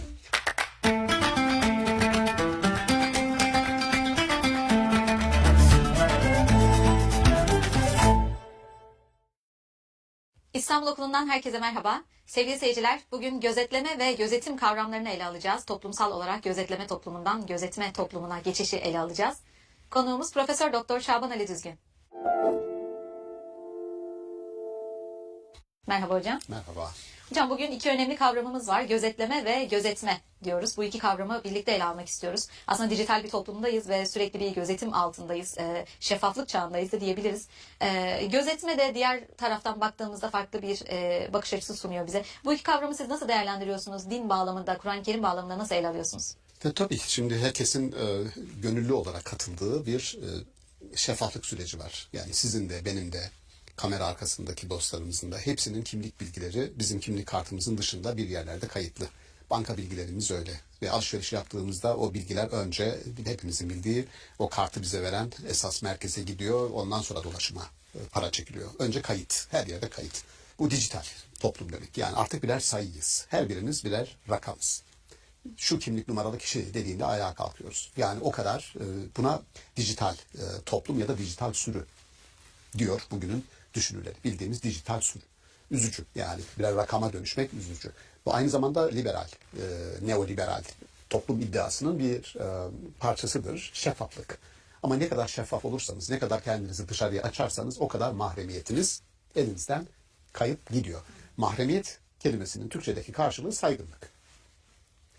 Mahrum kelimesiyle mahrem kelimesi hatta ihram, ihrama girmek kelimesi aynı kökten gelir. İhrama girdiğiniz anda sizin dışınızdaki varlıklar da saygındır. Çünkü daha önce yaptığınız birçok şeyi artık yapamazsınız ihrama girdiğiniz zaman. Birçok şeyden de mahrum edersiniz kendinizi ihrama girdiğinizde.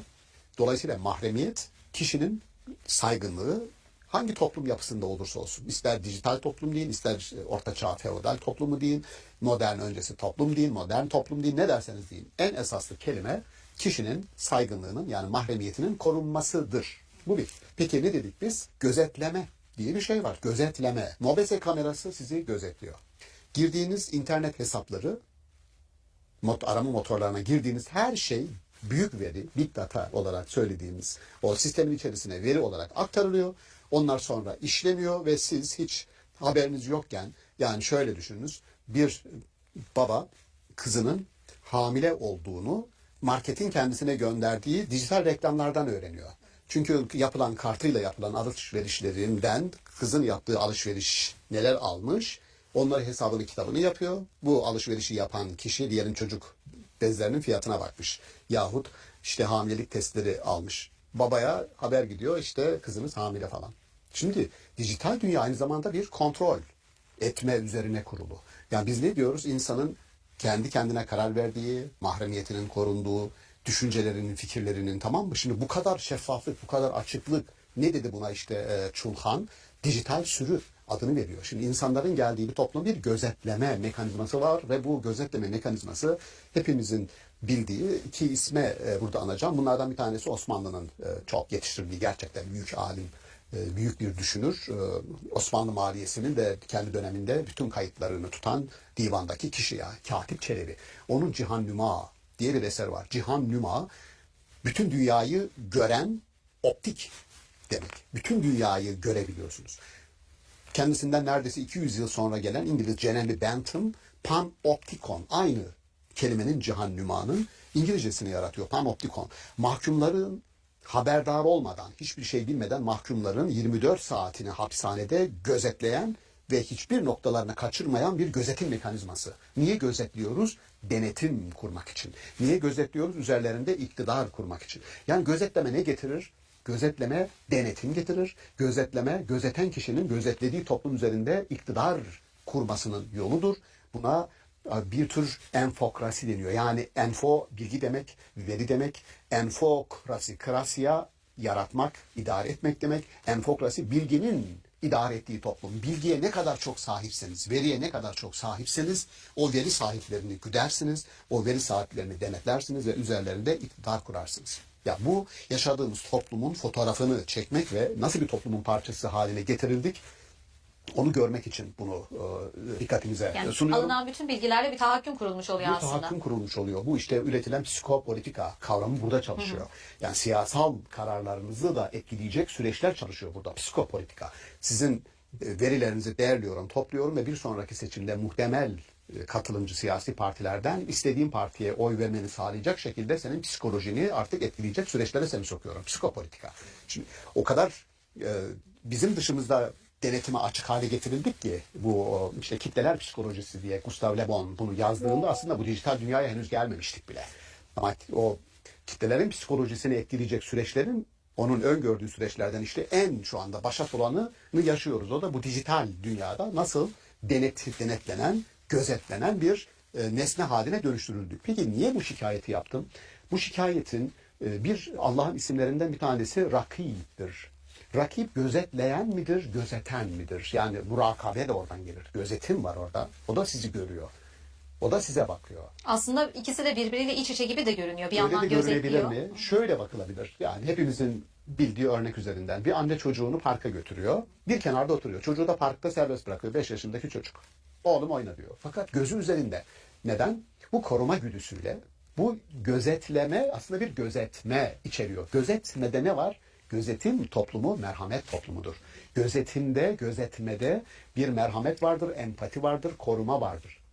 Gözetlemede disipline etme, hizaya getirme, üzerinde iktidar kurma vardır. İki kelimeyi birbirinden ayırdığımızda din gözetleme üzerine mi kurarsa kendini toplumda bir karşılığı olur? Yoksa gözetme üzerine mi? Gözetme kelimesinin öne çıkarılmasını, önünün açılmasını arzu ettiğim için bu iki kelimeyi karşı karşıya koyalım. İçinde yaşadığımız toplumun fotoğrafını çekelim. Sonra da bu fotoğraftaki negatifliği, aleyhimize çalışan süreçleri nasıl iyiye, herkes için iyiye evirebiliriz onun düşüncesine dalalım. Oradayım ben. Biraz da şöyle bir algı da aklıma geliyor hocam. Yani bir annenin çocuğunu gözetmesi dediniz ve gözetlemesi. Örnek üzerinden gideceğim yine. Orada çocuğun hissettiği şey de önemli gibi görünüyor. Çünkü annesi onu koruyucu, şefkatli, merhametli bir şekilde mi gözetiyor? Yoksa üzerine baskı mı kuruyor? Onu disipline etmek için bir tahakküm mü kuruyor? Çocuğun da öyle hissetmesi aslında özgürlüğüne müdahale gibi de görülebilir. Çok güzel. Aynı şey işte halkın, muhatabın dinle, Kur'an'la ilişkisinde, yani bir çocuk gibi biz Allah'ın bizi gözetmesi yahut gözetlemesi, murakabesini nasıl algılıyoruz? Bu gözetleme bir müdürün, daha uç bir örnek verelim. Bir müdürün bütün lise talebelerini sigara içiyorlar mı, içmiyorlar mı diye sürekli gözetlemesi. Yakaladım seni. O mantıkla mıdır? Yani suç işlerseniz hemen yakalarım. Mantığıyla mıdır? Yoksa şu söyleyeceğim mantıklı mıdır? Kur'an-ı Kerim kendisini nur olarak adlandırıyor. Allah'ı nuru semavati vel ard, göklerin ve yerin ışığı, aydınlatıcısı nur olarak adlandırıyor. Nur. Peygamber de öyledir. Gelen mesaj da öyledir. Niye nur? Nur ne yapar? Işık ne yapar? Aydınlatır, yol gösterir. Yol gösterir ama daha ilerisi toplumsal tarih açısından bakarsak ben şöyle diyorum. Görünmeyen, var olan ama görünmeyen bedenler var toplumda. Nerede onlar? Toplumun en altında. Kimsenin haberi yok. Sürünüyor yani. Sefil. Dezavantajlı gruplar. Bunları kimse görmüyor ve görmek istemiyor. Işık tuttuğun zaman ancak görünüyor. Üzerine ışık tutuyorsun, milletin gözüne. Bunu görün diyorsun. Nur odur. Yani sadece aydınlatmak değil. Aynı zamanda yani şöyle düşünün. Güneş doğduğunda birçok şeyi, yani ortada görünmeyen birçok şeyi görmeye başlarsın. Hoşuna gitsin, gitmesin. Kur'an-ı Kerim bu kadar reeldir. Işıktır. Hoşunuza gitsin, gitmesin. Toplumda var olanın hepsini size göstereceğim. Ve insan olan orada hoşa gitmeyen bir şeyi hoşa gidecek bir sürece soksun. Başka bir örnek. Hazreti Peygamber'e diyor ki Kur'an-ı Kerim sen hayır kulağısın. Peygamber'e müşrikler diyor o bir kulak. Kulak. Yani kulak ne yapar? Her şeyi duyar. Her şeyi duyar. Ama Kur'an-ı Kerim ona diyor ki sen hayır kulağısın. İyi olan şeyleri duymak, sesi duyulmayanların, onların sesini duymak ve onun gereğini yapmak. Bakın şimdi bu nasıl bir, bu gözetleme midir, gözetim midir? Bu bir gözetmedir, gözetimdir. Yani ihtiyacı olanın elinden tutmak, sıkandık bu programlarda dezavantajlı grupları toplumun sorun alanları değil, tam tersi. Onları refaha ortak edecek bir toplumsal yapı inşa etmek, bunun gayretinde olmak. Peygamberin ve ilahi mesajın görevi bu. Hep şunu söylerim yani. Peygamber krallar tarihinin bir parçası değil. Kralların tarihi ayrı bir rotada işliyor. Filozofların tarihi ayrı bir rotada işliyor. Peygamberlerin tarihi ayrı bir rotada işliyor. Krallar ben nasıl yönetirim, iktidarımı nasıl korurum, nasıl büyürüm, toprağımı genişletirim, nasıl denetim kurarım. Kral öyle gidiyor. Peygamber kral değil. Denetleme peygamberin işi değil. Onun için Kur'an-ı Kerim hatırlatıyor. Leste aleyhim bir musaytir. Sen insanlara tahakküm kurma, denetleme, üzerlerinde muktedir olma, iktidar kurma gibi bir süreci asla çalıştırmayacaksın. Senin işin bu değil. Sen kral değilsin diyor. Sen kral değilsin lafız olarak demiyor. Ama kralın yaptığı bütün aktları, eylemleri senin işin bu değil diyor. Anlıyoruz ki ya da geldik filozof değil diyorum. Filozof sadece bilir. Zihin egzersizi yapar, düşünür. Yoksa peygamberin işi düşündüğünü, yani düşünceyi eyleme geçirmek ve dünyayı değiştirmek. İşte Marx'ın meşhur sözü. Filozoflar dünyayı hep yorumladılar. Oysa dünyayı yorumlamak değil, değiştirmek gerekiyordu diyor.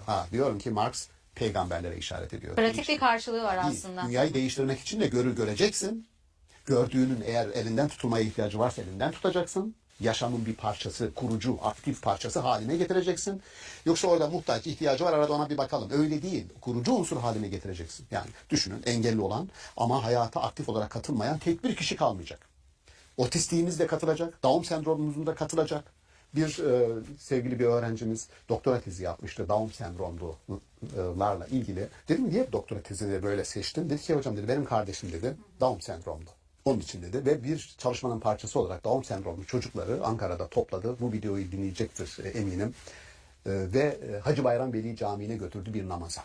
Down sendromlu çocuklar. Diyor ki çocuklarım ben diyor mutluluğunu size anlatamam hocam diyor. O gün orada yaşadıklarını anlatamam diyor. Çünkü çoğu evde tutuluyor. Çıkamıyorlar bile. Şimdi oysa ne dedik? Bunlar yaşamın bütün imkanlarından, olanaklarından faydalanacaklar bir. Yaşamın inşa edildiği alanlarda da mümkünse rol atacağız onlara böyle. 3-9 Kasım aralığında organ bağış haftasında bir programa katıldım. Sonra program sonrasında organize eden arkadaşlarımız dediler ki bir alt katımızda hocam serebral palsili çocukların konseri var. Her hafta geliyorlar, müzik çalışması yapıyorlar. İndim oraya aileleriyle birlikte o çocuklar orada çalıyorlar, söylüyorlar. İnanılmaz bir katılım var. Mükemmel. Şu dezavantajlı gruplar hepimizin çocuğu, hepimizin kardeşi bunlar toplumsal olarak. Bunları ne kadar gözet altında gözetlenecek, korunacak mekanizmanın parçası yaparsak bir. İkincisi inşa etme süreçlerine ortak edersek 7 milyon, 8 milyona yakın engelli, dezavantajlı grup var Türkiye'de. Az bir rakam değil. Dolayısıyla toplumun bütün kesimlerini bu şekilde gözeten bir toplum mahremiyeti, saygınlığı, karşılıklı empati duygusunu, birlikte var olma ve birlikte var kılma, hayatı var kılma süreçlerini işlettiği zaman o saygınlık üst dereceye çıkar. Buradaki derdim şu, gerçekten çok şeffafız. Bütün verilerimiz, bilgilerimiz her tarafa açık. Bunun üzerimizde kuracağı denetimi, üzerimizde kurulacak iktidarı mümkün olduğu kadar minimize etme ve dinin bu gözetme, koruma mekanizmasını biraz daha orada farkındalık yaratma çabamız olsun arzu ediyorum. Çok mühim bir farkındalık gerçekten hocam. Sadece engelli bireyler de değil, toplumda birçok farklı kesimin dezavantajlı olduğunu, daha alt sınıf gibi görüldüğünü de görüyoruz. Aslında din burada bir eşitlik, bir adil bir düzen sağlamaya çalışıyor. Doğru. Ve bu farkındalıkla beraber biraz daha bunları aşmamıza sebebiyet verecektir diye düşünüyorum. Kesinlikle. Yani bu farkındalığa dikkat çekelim diye böyle bir başlık koyduk. Umarım arzu ettiğimiz hedefi yakalamış oluruz. Umarım hocam. Çok teşekkür ederiz teşekkürler. değerli yorumlarınız için. Sağ olun. Sağ olun. Sevgili seyirciler, gözetleme ve gözetim toplumundan bahsettik bugün. Bir sonraki bölümde görüşmek üzere. Hoşçakalın.